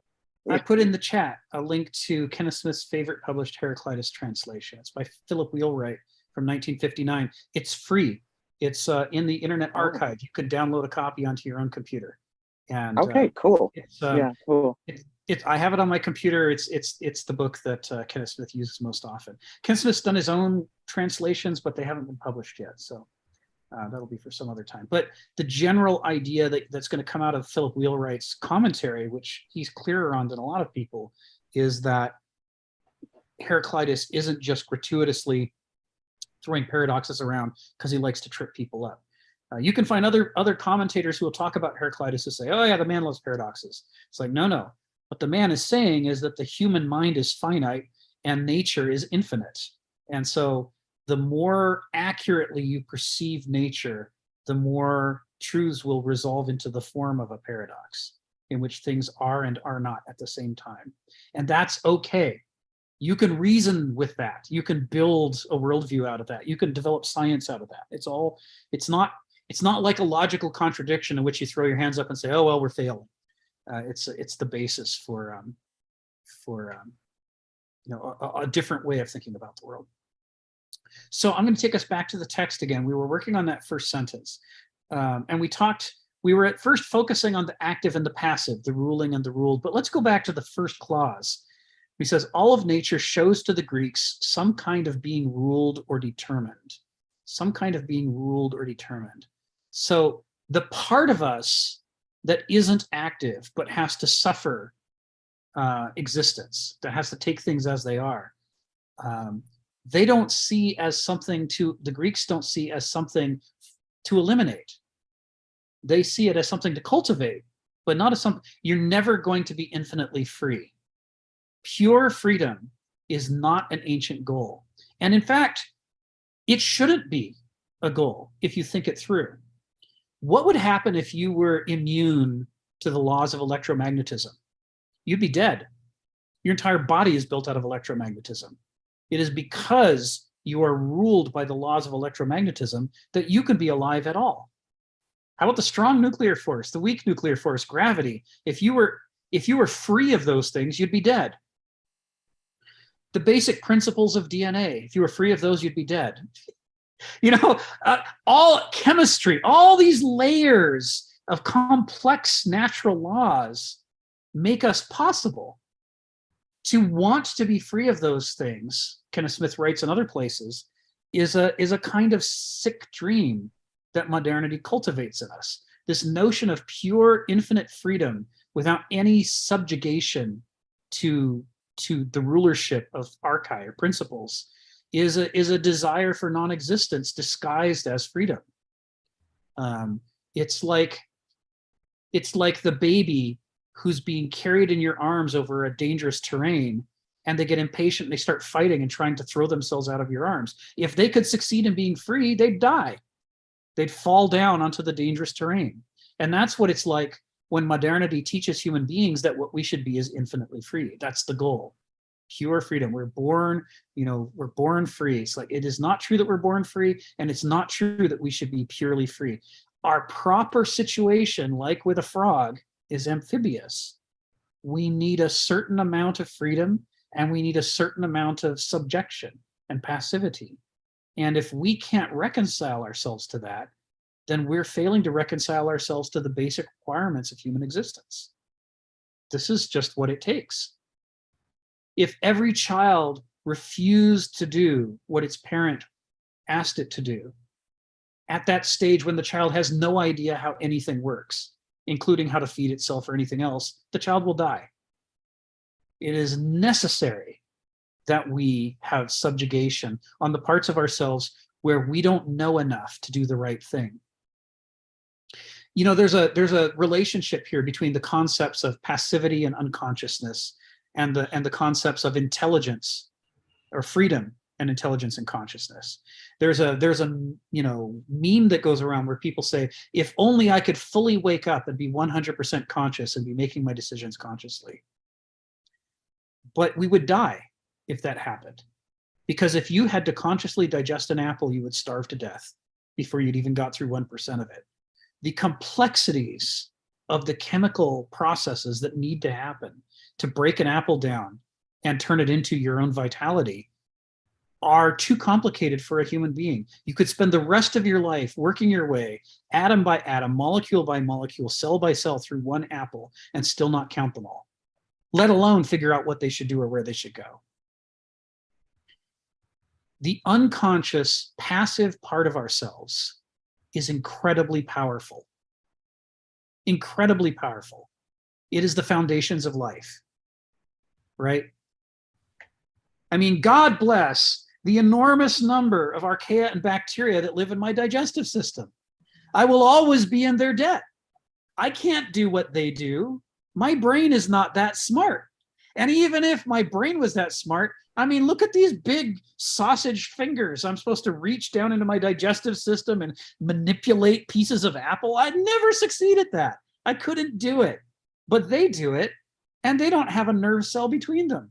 There are more archaea and bacteria inside our gut. There are more cells than there are cells with our DNA in our body. More of us is not us than us, just by the count. Not by the mass, because they're tiny and our cells are bigger, but by the count. without a single neuron, anywhere in those billions of cells, without one thought among them, they are able to accomplish what for me is not only impossible, but utterly impossible.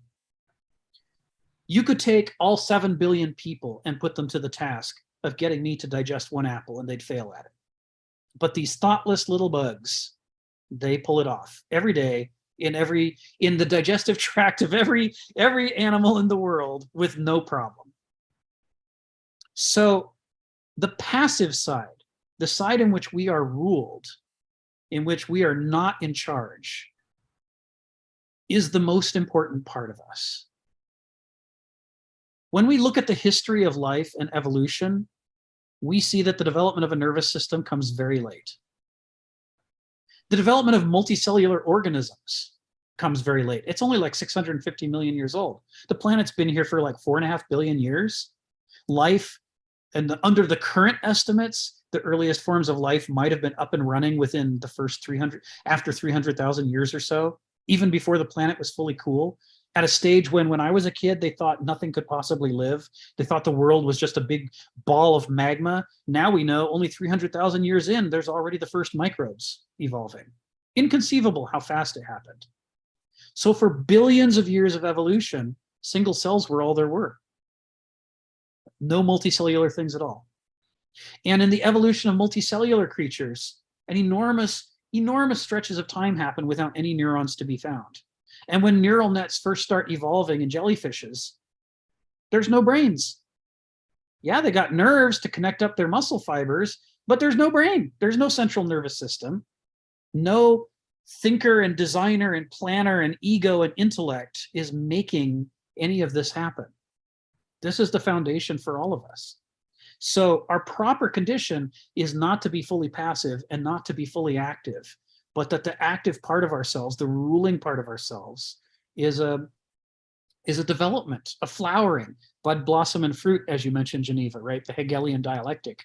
It is the fruit of the tree, and it couldn't exist without the tree. And yes, sure, maybe it can do wonderful things for the tree, but it needs to not misunderstand its relationship to the fundamentals. There's no getting away from our amphibious nature. We are both active and passive. So in that opening phrase, when he says all of nature shows to the Greeks some kind of being ruled or determined. Of course, by Greeks, he means the ancient. He's talking about the ancient worldview here. And by nature, we know from section A, when we did those discussions, about 2 months of discussions, 2 to 4 months ago, we know that the word for the Greek word for nature is phusis, which means becoming, right? Because to the Greeks, nothing ever just is. Nothing is just a thing. Everything is the seeds of its own future. Everything is in the process of becoming something else. It's growing, it's moving, it's changing, it's unfolding new order. That is the normal state of things. That's not a weird, esoteric aberration for nerds who like to study this stuff. That's what everything is. And some things unfold very slowly, like my granite countertop, which is waiting until the next time the house collapses and it gets broken, and it will start to unfold into pieces. And other things unfold very quickly, like the vase of flowers I bought on Saturday, where the buds are opening up and blooming, and that's happening by the hour. Or where all the bees are zipping around in the lavender in my backyard. Some things become very quickly, some things become very slowly, but everything is becoming, and nothing just is. And we also know that from section 8, nature is the realm of intrinsic truth, right? Nature as becoming and as intrinsic truth. So when he says all of nature shows to the Greeks some kind of being ruled or determined, he's not saying, well, there's a curious fact. He's saying this is intrinsically true, and it's the foundation of everything. To the ancients, it isn't possible to look at the world without thinking about the fact that everything outside of us, and as Heraclitus says, there's a nature within us as well, so everything inside of us as well shows some kind of being ruled or determined. This is underscoring Stephen's point. Stephen and I don't agree on everything, but we agree on a lot of things that you wouldn't expect us to agree on. But we agree on this. There are hierarchies in nature. This is what this whole section is about. There are hierarchies in nature. The relationship between the tree and the fruit is a hierarchy. The tree produces the fruits. But then paradoxically, the fruit produces a new tree. So, you know, we have the chicken and egg problem going on, but it doesn't change the fact that each one is dependent upon the thing that produces it. And that dependency is not something to be stopped or overcome or treated as an evil. It is the basis for existence. If we could stop it, we would die.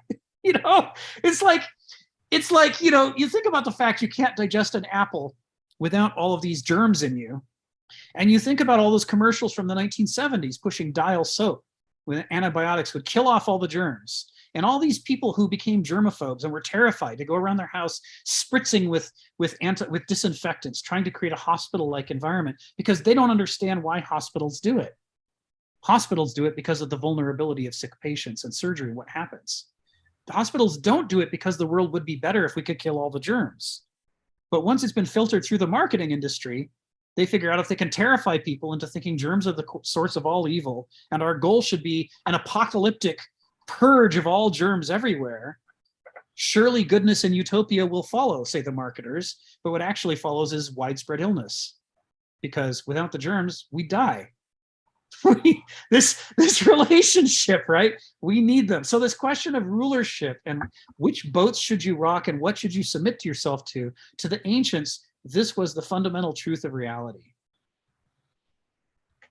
And it meant that, and this is a thing that's hard for moderns to understand, even a tyrant who said, I will be the one person to rule all other people. You must all submit to me. My ego, my desire for freedom is so great that I need you all subject to me. Even an ancient tyrant understood that he was still subject to nature in a way that a modern tyrant doesn't understand, because we believe in absolute freedom and they didn't. So we can hallucinate the idea that with enough science and technology and power and money, we could be infinitely free. And we could want that. And we can create a generation of billionaires who are desperate above all things to have infinite freedom. But there wouldn't be a single person like that in the ancient world anywhere to be found. Because even a Caligula, even somebody who'd completely lost his gourd and had control over the largest empire ever, still believes that nature has authority over him. And he believes it in his bones. He's been raised that way from childhood, and everybody around him believes it. They all believe it. This is the significance of this opening phrase. But anybody just randomly coming to this without having read Kenneth Smith before wouldn't see half this stuff in this opening phrase, because we don't know what he means by nature or by the Greeks or by being ruled. And so we're going to insert modernist definitions of these words and walk away with a caricature of the sentence that fits comfortably within the modernist worldview. And thus, while in the very act of supposedly trying to learn how to see outside of the modernist worldview, we end up instead reinforcing the modernist worldview by erasing the things about the ancient worldview that make it different from our worldview. Because all the points of departure, like the concept of nature or being ruled, we can't conceive of a definition other than the one that we have. This is the Procrustean bed, right? In the myth of Theseus, the child wants to travel to the city of wisdom, Athens, to meet his father and become an adult. And along the way, he has to overcome all these villains who are waylaying travelers. And he keeps stopping at people's houses, and they keep turning out to be horrible people who try to do horrible things. And one of them is Procrustes, who has the famous bed in which every guest is put on the bed. And if they're too short, they're stretched on it like a rack until they die. And if they're too long, then parts are cut off of them until they die. But either way, Procrustes has his way, and he makes everything fit his bed. And of course, Theseus overcomes him by making him fit his own bed. And that kills Procrustes. But the point of it is, this is what the human mind does. A modern looks back at an ancient and chops things off and stretches things until he looks like a modern. And thus he can say, nobody has ever done anything differently than we have. They were all just primitive versions of us. He utterly fails to see how actually alien the ancient worldview is compared to his own. This is what Kenneth is trying to help us overcome. But it ain't easy. It requires rereading. Somewhere else we read about nature and then we come back and reread the sentence and go, oh, this is a totally different sentence now that I know nature as becoming and as intrinsic truth than it was when I thought about nature as a meaningless toolkit and pantry, the way a modern does. James and then Phil. Go ahead, James. Yeah, so that's interesting. Do you think Nietzsche's critique of Plato and the Socratic, irony and rationalism is correct? And is he less correct when he's talking about critiquing Hegel? Because Hegel just does incorporate Heraclitus's this understanding of nature as a kind of a paradox. Good question. Yeah. So, go ahead, James. Say what distinguishes the Aristoi in terms of his understanding? Is it based on his understanding of nature in this kind of paradoxical way, and yes, or is it based on reason? Because Plato seems to have this kind of tripartite idea of a soul, right? Yes, and which seems like the one who is able to control the two horses that are pulling him, in different directions, is able to control those desires by his reason. Yes. But is that kind of reason, kind of a limited reason, that in terms of Heraclitus's understanding of nature, or is it something like the Platonic notion of reason? Yeah, Nietzsche is great as a culture critic. It's his strong suit. He has a gift.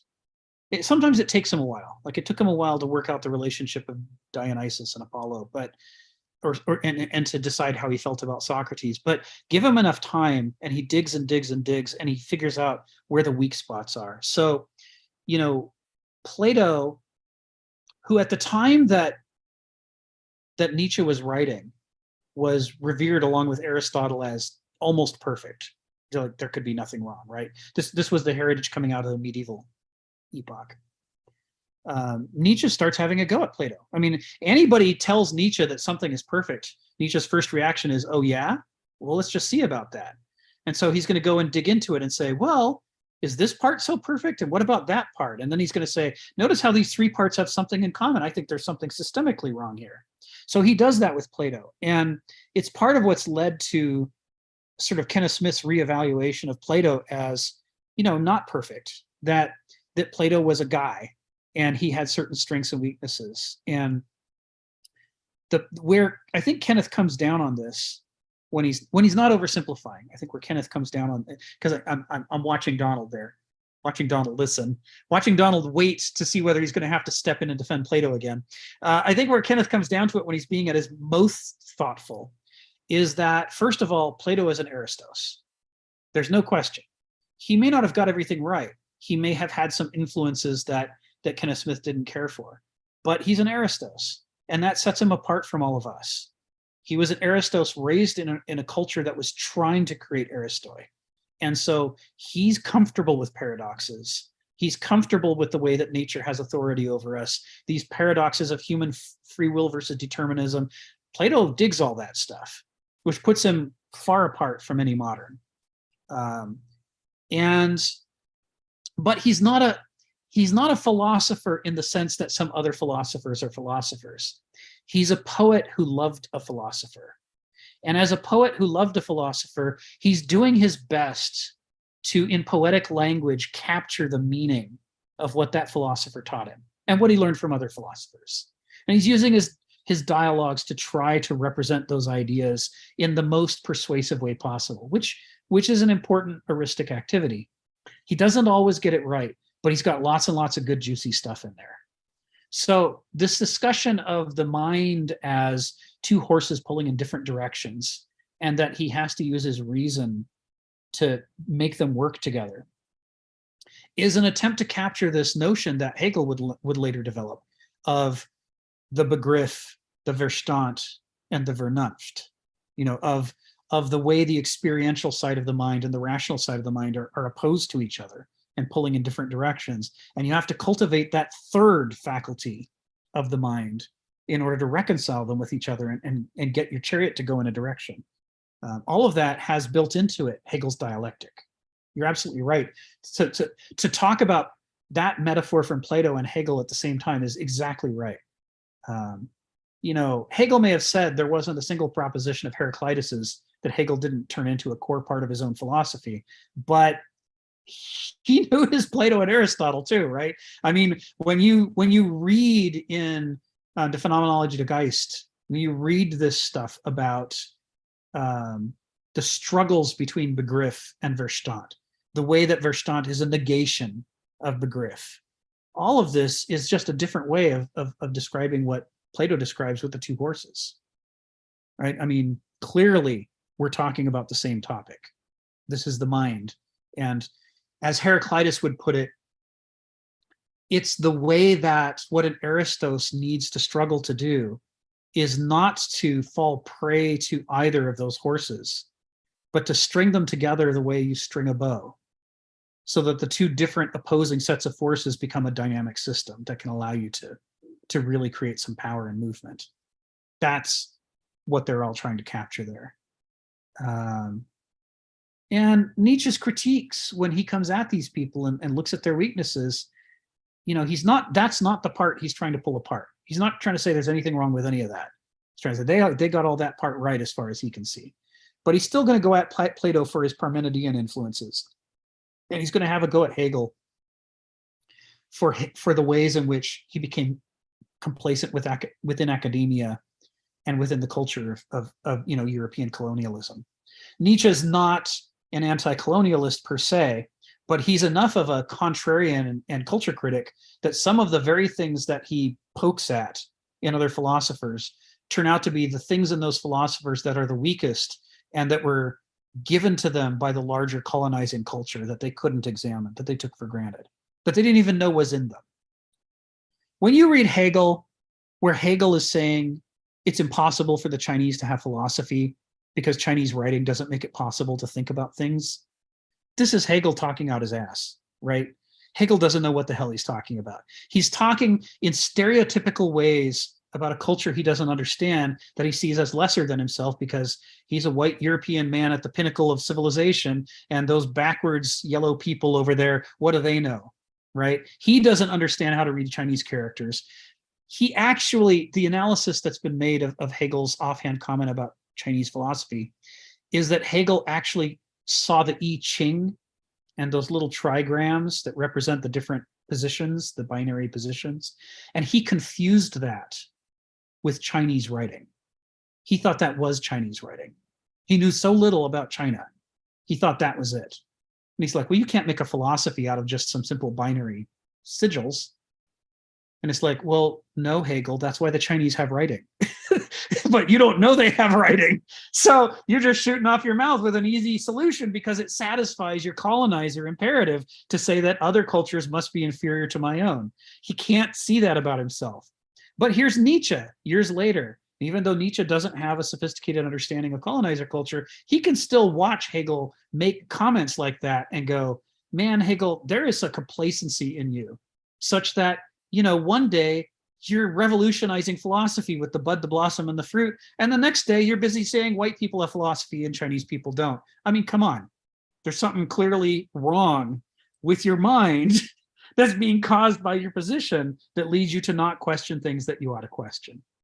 I think Hegel's, Nietzsche's critique of the way that Hegel and others were seduced by their positions within faculty, such that they could be bitter critics of anything so long as it didn't actually bite the hand that fed them, so that they were complacent about the orthodoxies and hierarchies and power relationships within academia. Nietzsche is just a gift to read on those topics.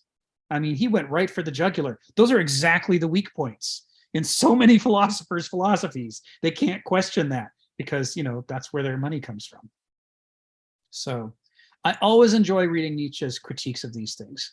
And part of the reason why Nietzsche can make these distinctions, why he isn't just throwing bombs every which way, but is able to, on the one hand, support Plato when Plato is describing the dialectical structure of the mind, and to turn around and critique Plato when Plato's talking about ideal forms, is because Nietzsche is very sensitive to the ancient worldview. This thing that Kenneth is trying to teach us in chapter 4 is something that Nietzsche already learned. And Nietzsche doesn't ever put it as clearly as Kenneth is trying to put it, because Nietzsche took it for granted, right? In some ways, Nietzsche's books are almost like journals. He's almost more the audience for himself. And if you can't keep up, oh well, too bad. And he'll write these juicy, wonderful, flowing things that are they're just full of excitement and vitality, and yet you might not actually have any idea what he's talking about. It's very easy, like a Rorschach test, to read a pithy, wonderful sequence of Nietzsche and come away with the opposite of what he's trying to say. And it's because he left out the discursion to explain the background behind what his criticism is. He'll throw off one-liners that live forever and leave out, well, how did I get there? So part of what's happening in this chapter is it's almost in some ways an explication of Nietzsche's understanding of Hellenic culture and what made it special. He's trying to show us what Nietzsche understood.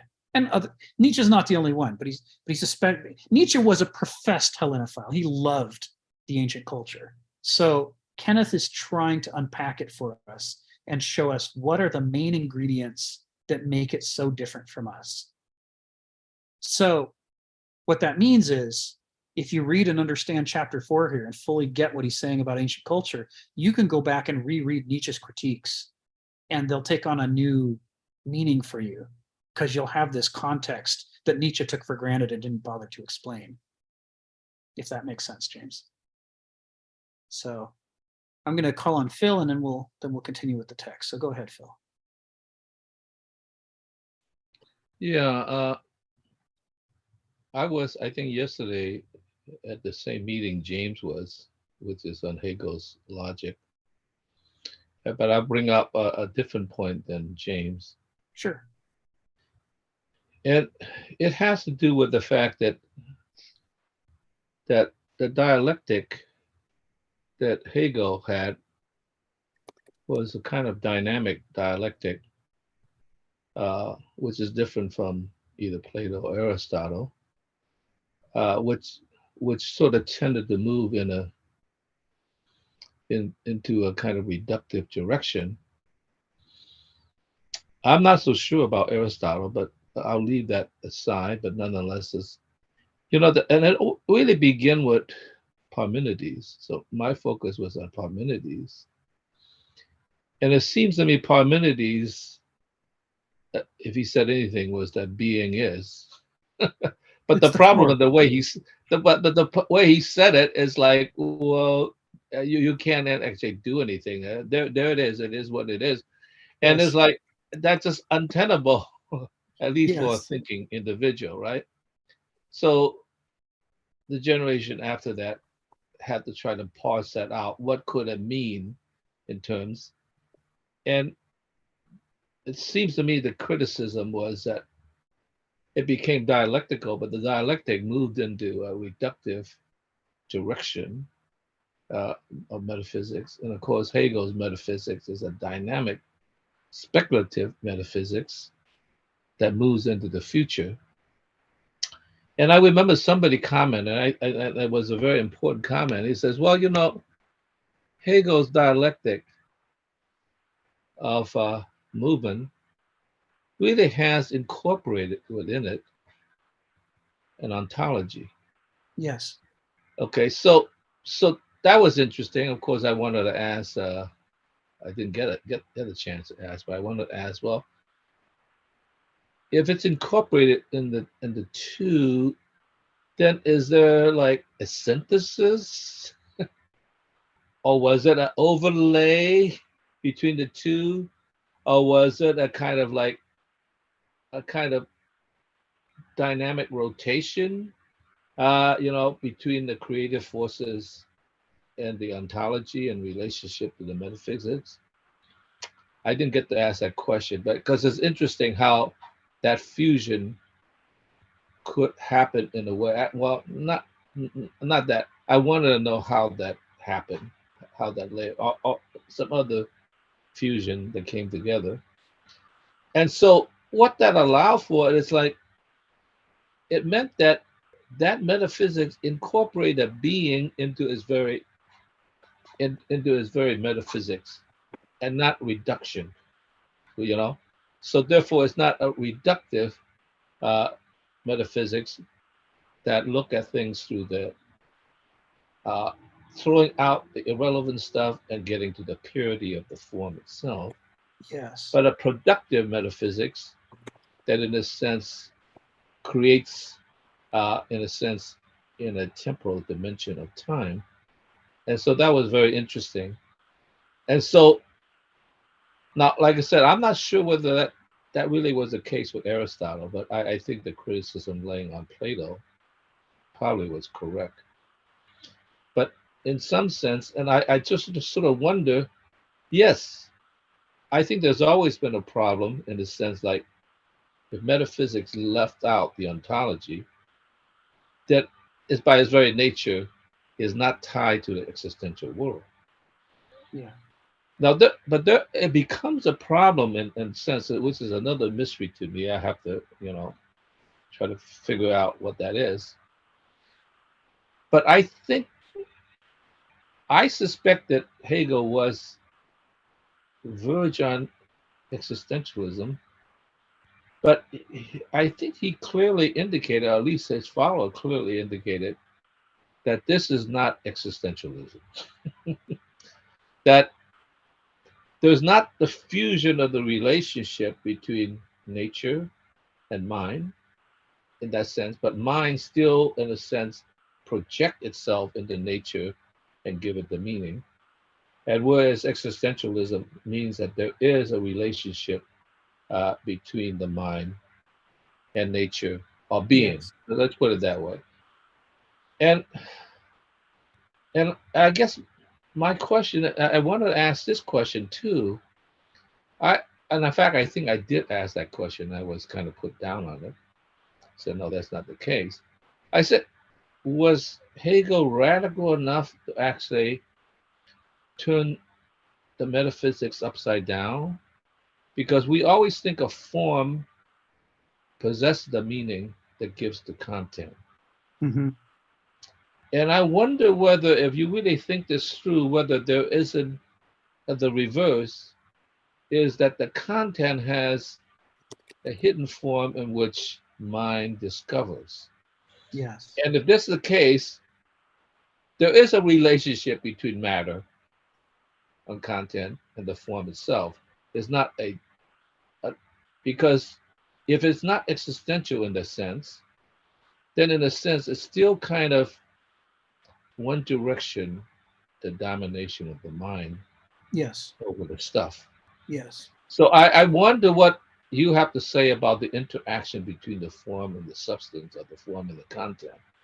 Because, because I was thinking about this specifically in terms of art, between Cézanne, who had to work for his mind to find the forms in Mm-hmm. nature, Mm-hmm. versus, let's say,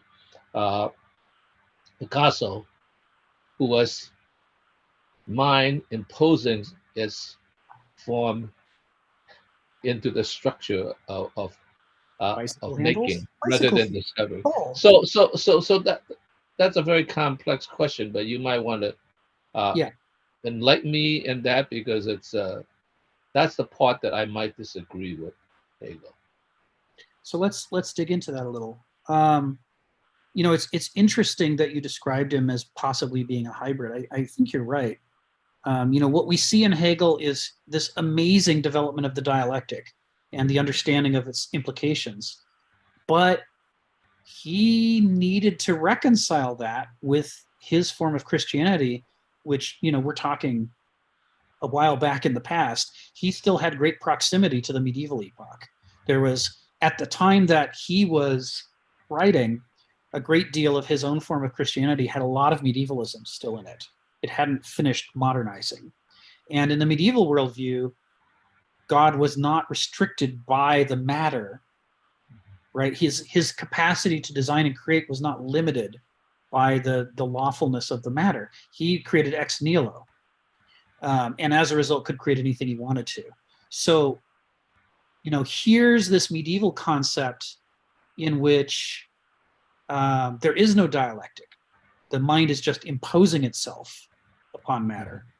And then here's this ancient dialectic that he's fully fluent in which form and matter go back and forth, right? The great potter shapes the clay, but learns to shape the clay according to the lawfulness of the clay so that the clay is shaping his design. There is this paradox between the creator and the created that is anathema to the medieval version of Christianity. In the medieval Christianity, the concept that the matter of the universe could have limited God in any way was you'd burn, right? For that, you'd go to the stake. That's evil. You're not allowed to think that. And Hegel had to put these together, right? Because this is where Nietzsche's critiques come in. He was not prepared to overthrow his own religious views. He needed to make his concept of the dialectic fit within the framework of his religious views. He was willing to enrich his religious views where this added detail and filigree and support, but wherever it directly contradicted, especially the most fundamental ideas, such as the maker from nothing, the medieval concept of the maker from nothing, he couldn't accept overthrowing that. That's not acceptable, no matter what his own dialectic said. So he had to jury rig a relationship between the two to make them fit and to keep the medieval version, or let's say a quasi-medieval version of God, go unchallenged by the rest of his philosophy. He had to do the same thing with his concepts of modernist European supremacy. He needed to justify why Africa and Asia and Australia and the Americas were produced inferior people and he had superior people. So there were things he would apply the dialectic to where it wouldn't question that or rock that boat. And then there were other places where it would have rocked the boat, and instead he jury-rigged a relationship between them. So you're right, he created a hybrid between the two. And Nietzsche has a go at that, right? Nietzsche just has a nose for hypocrisy and inconsistency, and he finds these spots throughout Hegel, and he's like, no, you are not being consistent with your own ideas. You are not really fully taking it into account. If you fully take it into account, you can't say that mind is superior to matter. You can't. Because according to the dialectic, mind emerges from matter.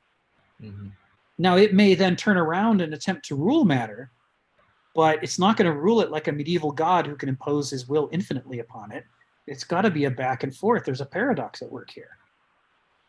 And Hegel would, in one day where it wasn't confronting either of his central ideologies, he would be willing to say that, yes, there's a huge paradox and it's incredibly important. But then the very next day he'd turn and he'd be looking right at his religion or right at his politics, and now he couldn't do that. And he'd have to suppress the dialectic so that it didn't disrupt, his kind of the things he was stuck within, the ideas he couldn't escape. There's a reason why, so Nietzsche is a post-Hegelian, or a young Hegelian. He's a successor to Hegel. He's incorporated dialectic. He likes the dialectic more than Hegel does.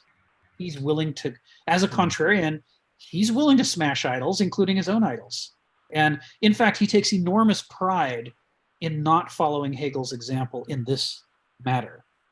He takes enormous pride in saying, I will bite the hand that feeds me. If I'm working at a university and my philosophical investigation requires me to critique the university to such an extent that they cut me off and I don't get paid anymore, not only can I do that, I must do that. Because if I don't do that, I'm being Hegel, and I absolutely do not want to be Hegel.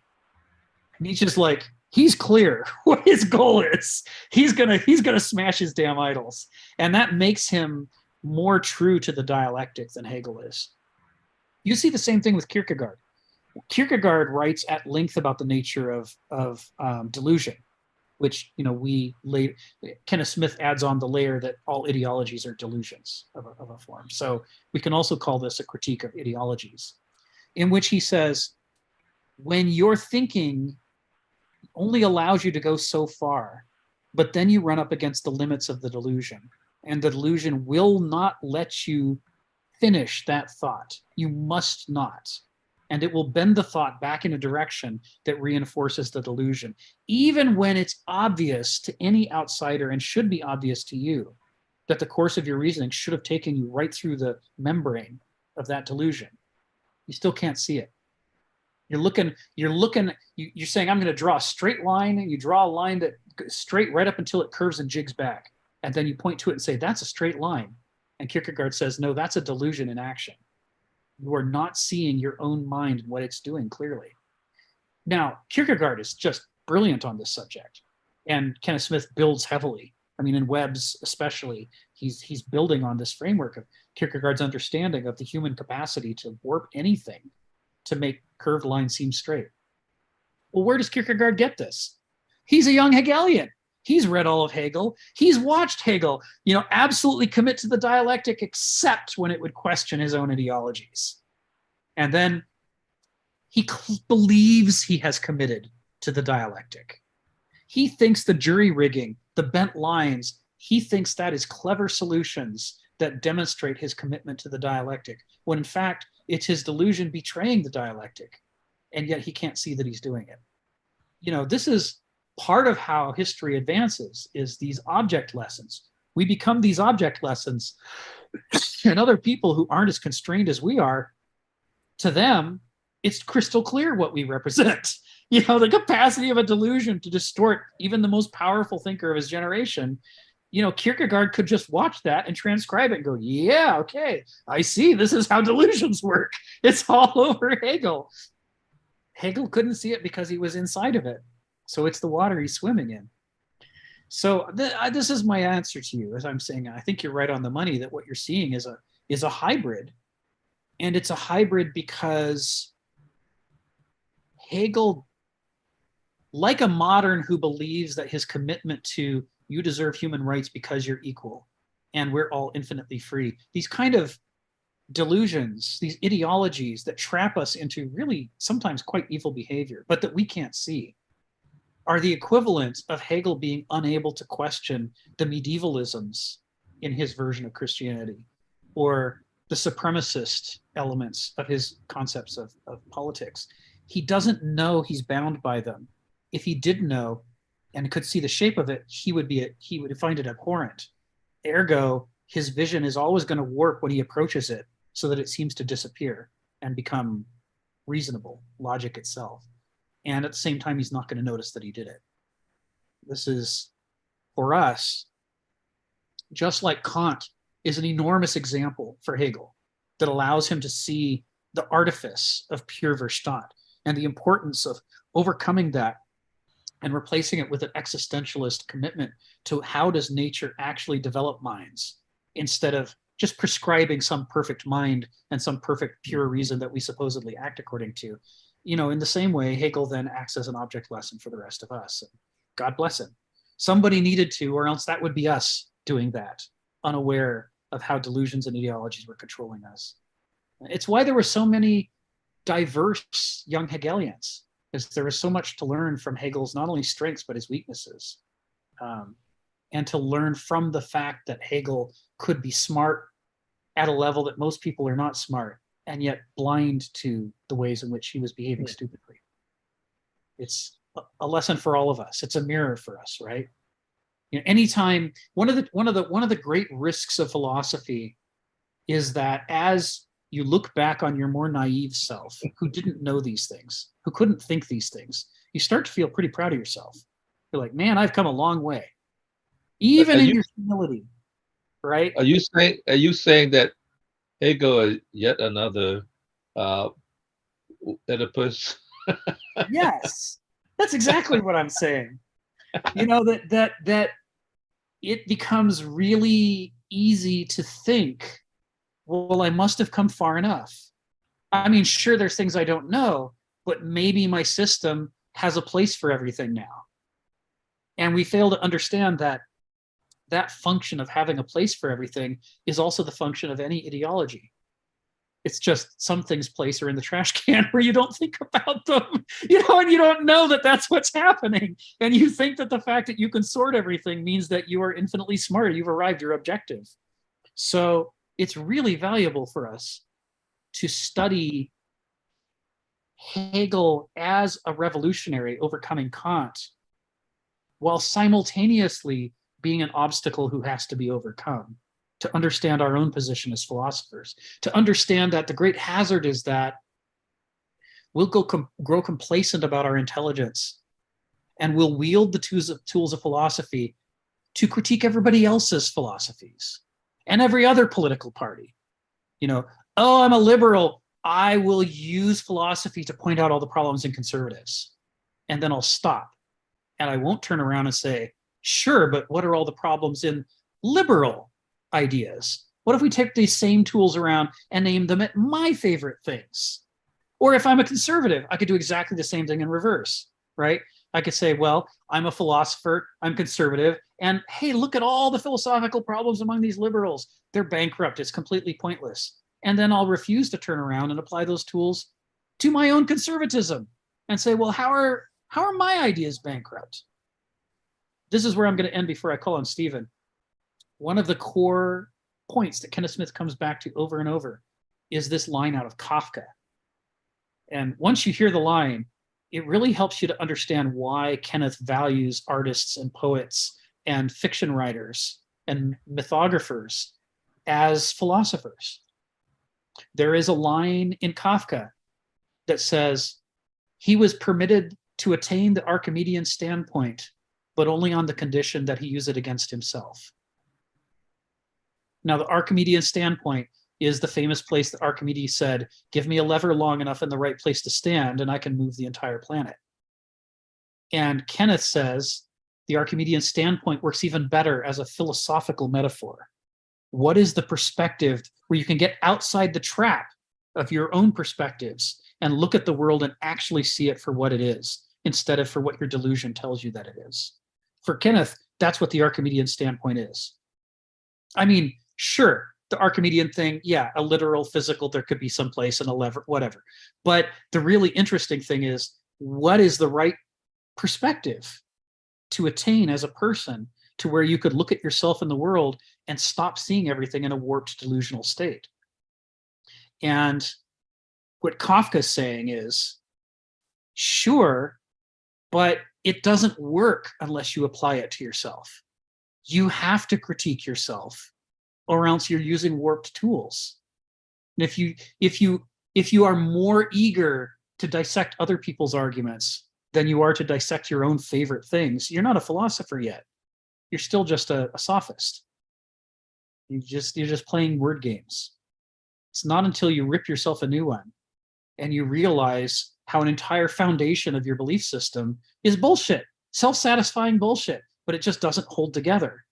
That's when you start to become a philosopher. You can, because now, like Achilles, you're willing to kill your babies, or kill your darlings. I think shoot your darlings is what writers say, right?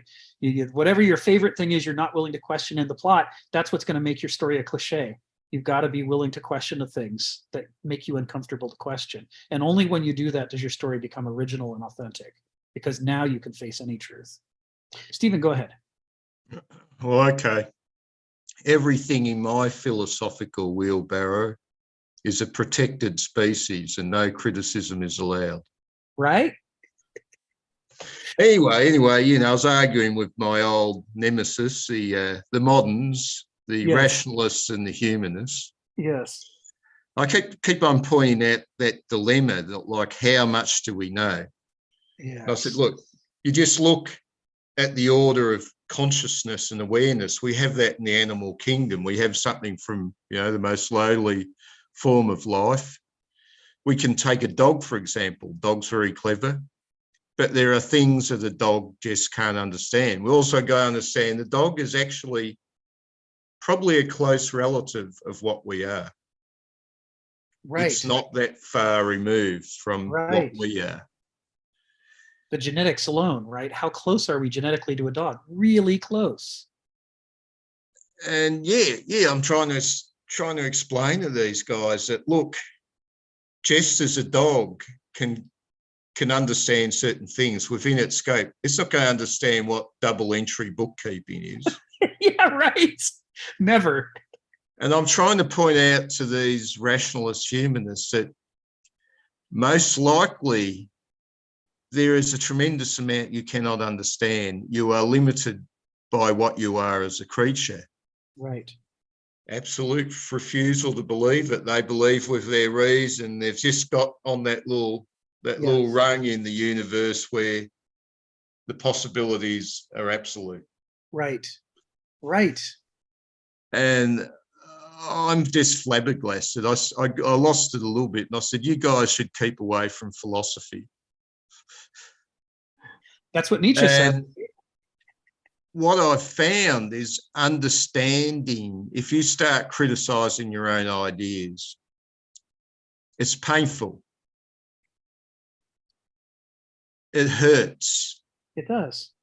It hurts to know these things. It hurts to understand that you have limitations. It does. But I see all these very self-pleased humanists all the time thinking it's just going to be endlessly more happy lands of sweets and rainbows, and we'll just go further along. And I think we'll discover things which are painful.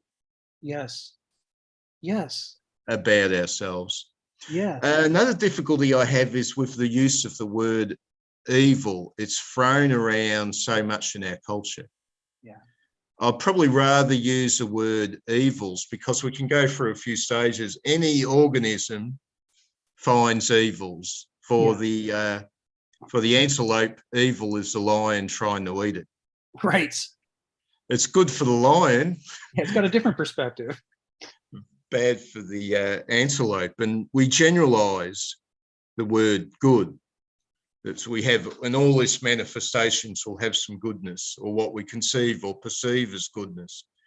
And abstractly, we all pull that good together and create what we think is a universal good. You can go the extra step and say, oh, that's not good enough. My universal good's got to have a personality. I think I'll call it God. Mm-hmm. And yeah, this term evil is thrown around. Evil is the other person. Exactly. Is the general stream. It's the guy who evil is also me. And the other word that's been thrown around is colonizer. This is stuff that I read. I think it was a French philosopher, I can't remember who he was, 40 years ago, that all life seeks to increase itself. It doesn't want to be static. It wants more. Every single manifestation of life we see is a colonizer, just about. Show me a few that aren't colonizers. And so when this word's thrown about, oh, they're evil, they're colonizers, the Chinese are colonizers, the Africans, Shaka Zulus were colonizers. They were all colonizers. Other than that, perhaps the Europeans at a certain point in history developed it to a high art. But we are all colonizers. Don't go around telling me that that's colonial. We all play that game. We all want to propagate ourselves, if not physically, intellectually. We want our worldview to become the dominant view. And to know that there's inadequacies in that are painful, they hurt. But I'm glad to see that there are all these humanist philosophers who think that life is nothing but an unfolding of pleasure. As though, and these guys are atheists as well. I know. You guys are telling me, well, the Christians say they've got this all-powerful God looking after them. There's a few things you got to do, guys. I'm God. There's a few little tricks you got to do, but at the end of the day, I'm giving you your dog food. But without a God, that's all gone. Yeah. I think that's the thing that Nietzsche noticed as well. But these humanists don't notice it. They still act as if there's a beneficent God in the universe looking after humanity when they're saying there isn't. Come on, guys, this is Stirner. This is Stirner to the young Hegelians. Hey, guys, you got to pick one. You've just gotten rid of the old God. Why are you trying to impose the human being as something above me as the new God? Yes. Now, Yeah. I believe in gods. But I also think I'm a bit like the ancient Greeks. I think the gods can be fickle. So I have fickle gods. I'm not like the Christian who has the all noble, all powerful sort of God. I believe their God is real. I believe in Jehovah. I believe in Jesus. But to me, they're just one. They're just gods amongst the many. Yeah. Yeah. But I seriously believe there is a Jehovah, a spirit called Jehovah. There's a spirit called Jesus. I seriously believe there's a spirit called Odin and a spirit called Thor. Although I suspect, of course, humanity has created images of them which are not exactly accurate. Thank you. Yeah, there's interesting discussions to be had on this stuff. Colonizer in particular, I'm using with a different definition than you're using it. And we've never had a conversation that really spent any time exploring that. And it's not a good term because it already had other meanings. And if I say the word, it evokes those other meanings. Like you said, the normal definition of the word colonizer, the colloquial definition of the word colonizer applies to everything, right? All life wants to exist. It wants to live. It wants to reproduce. Frequently wants to reproduce so that the next generation has more than it had. All of these things fall under the definition of colonizer in the sense in which you're using the term. They don't fall under the definition of colonizer in the sense in which I'm using the term, which probably means I should find a better term. And then we could talk about what that thing is. So my apologies for confusing the discussion with some poorly chosen language, which I consistently do. I use that term a lot. So let's just set it aside for now. And we're down to our last 9 minutes. Let's take a little look at this text. There's one more thing about this opening sentence I wanted to get into, and that's this. The opening phrase, he says, let me scroll back up to where I put it. Where did I paste it in here? All of nature shows to the Greeks some kind of being ruled or determined, ruling and determining. And, I can't hear those terms anymore, thanks to Kenneth, without thinking about archai, beginnings, origins, right? The Greeks have this concept that above all other things that rule, the archai rule everything else. Right, that there are core principles of the cosmos that are fountains of order that generate the patterns and the forces that we perceive in the world, and that the nature of the rulership in nature is not that of a dictator sitting on a throne, waving his scepter around, telling everybody where to go. That's a humanist conception of what it means to rule or be ruled. But the Greeks have this concept of principles that aren't even people. They don't even have minds in a sense that we would understand a mind. They're alien to us, but they act as fountains of order that generate everything, and that to which we are subject utterly, and to which not only are we subject, the gods are subject to them, right? Remember, we've got this ancient conception of the sacred. And that it means that you could read in Heraclitus passages where he talks about Zeus ruling all things, right? This is the standard Olympian religion concept. Zeus is the authority. He is. You can call him the god of thunder and lightning, but what he really is among the Olympians is he's the god of authority, and that's why he has authority over the other gods. He has it, and they don't, to the level that he does. The other gods still have authority over us too. So we are subject to all the other gods. We and they are subject to Zeus. We and they and Zeus are subject to the Fates, the Moirai, right? Who are Clotholachesis, and I can't remember the third one, the ones who measure out the thread of life and snip it, right? Atropos, the snipper. The gods, according to the ancient Greeks, were afraid of the Fates because the Fates, they cut anybody's cord shut. They're weaving the tapestry for everyone, including the gods. And that what makes Zeus have authority over the other gods is that he pays more attention to the Fates. He's more aware of them.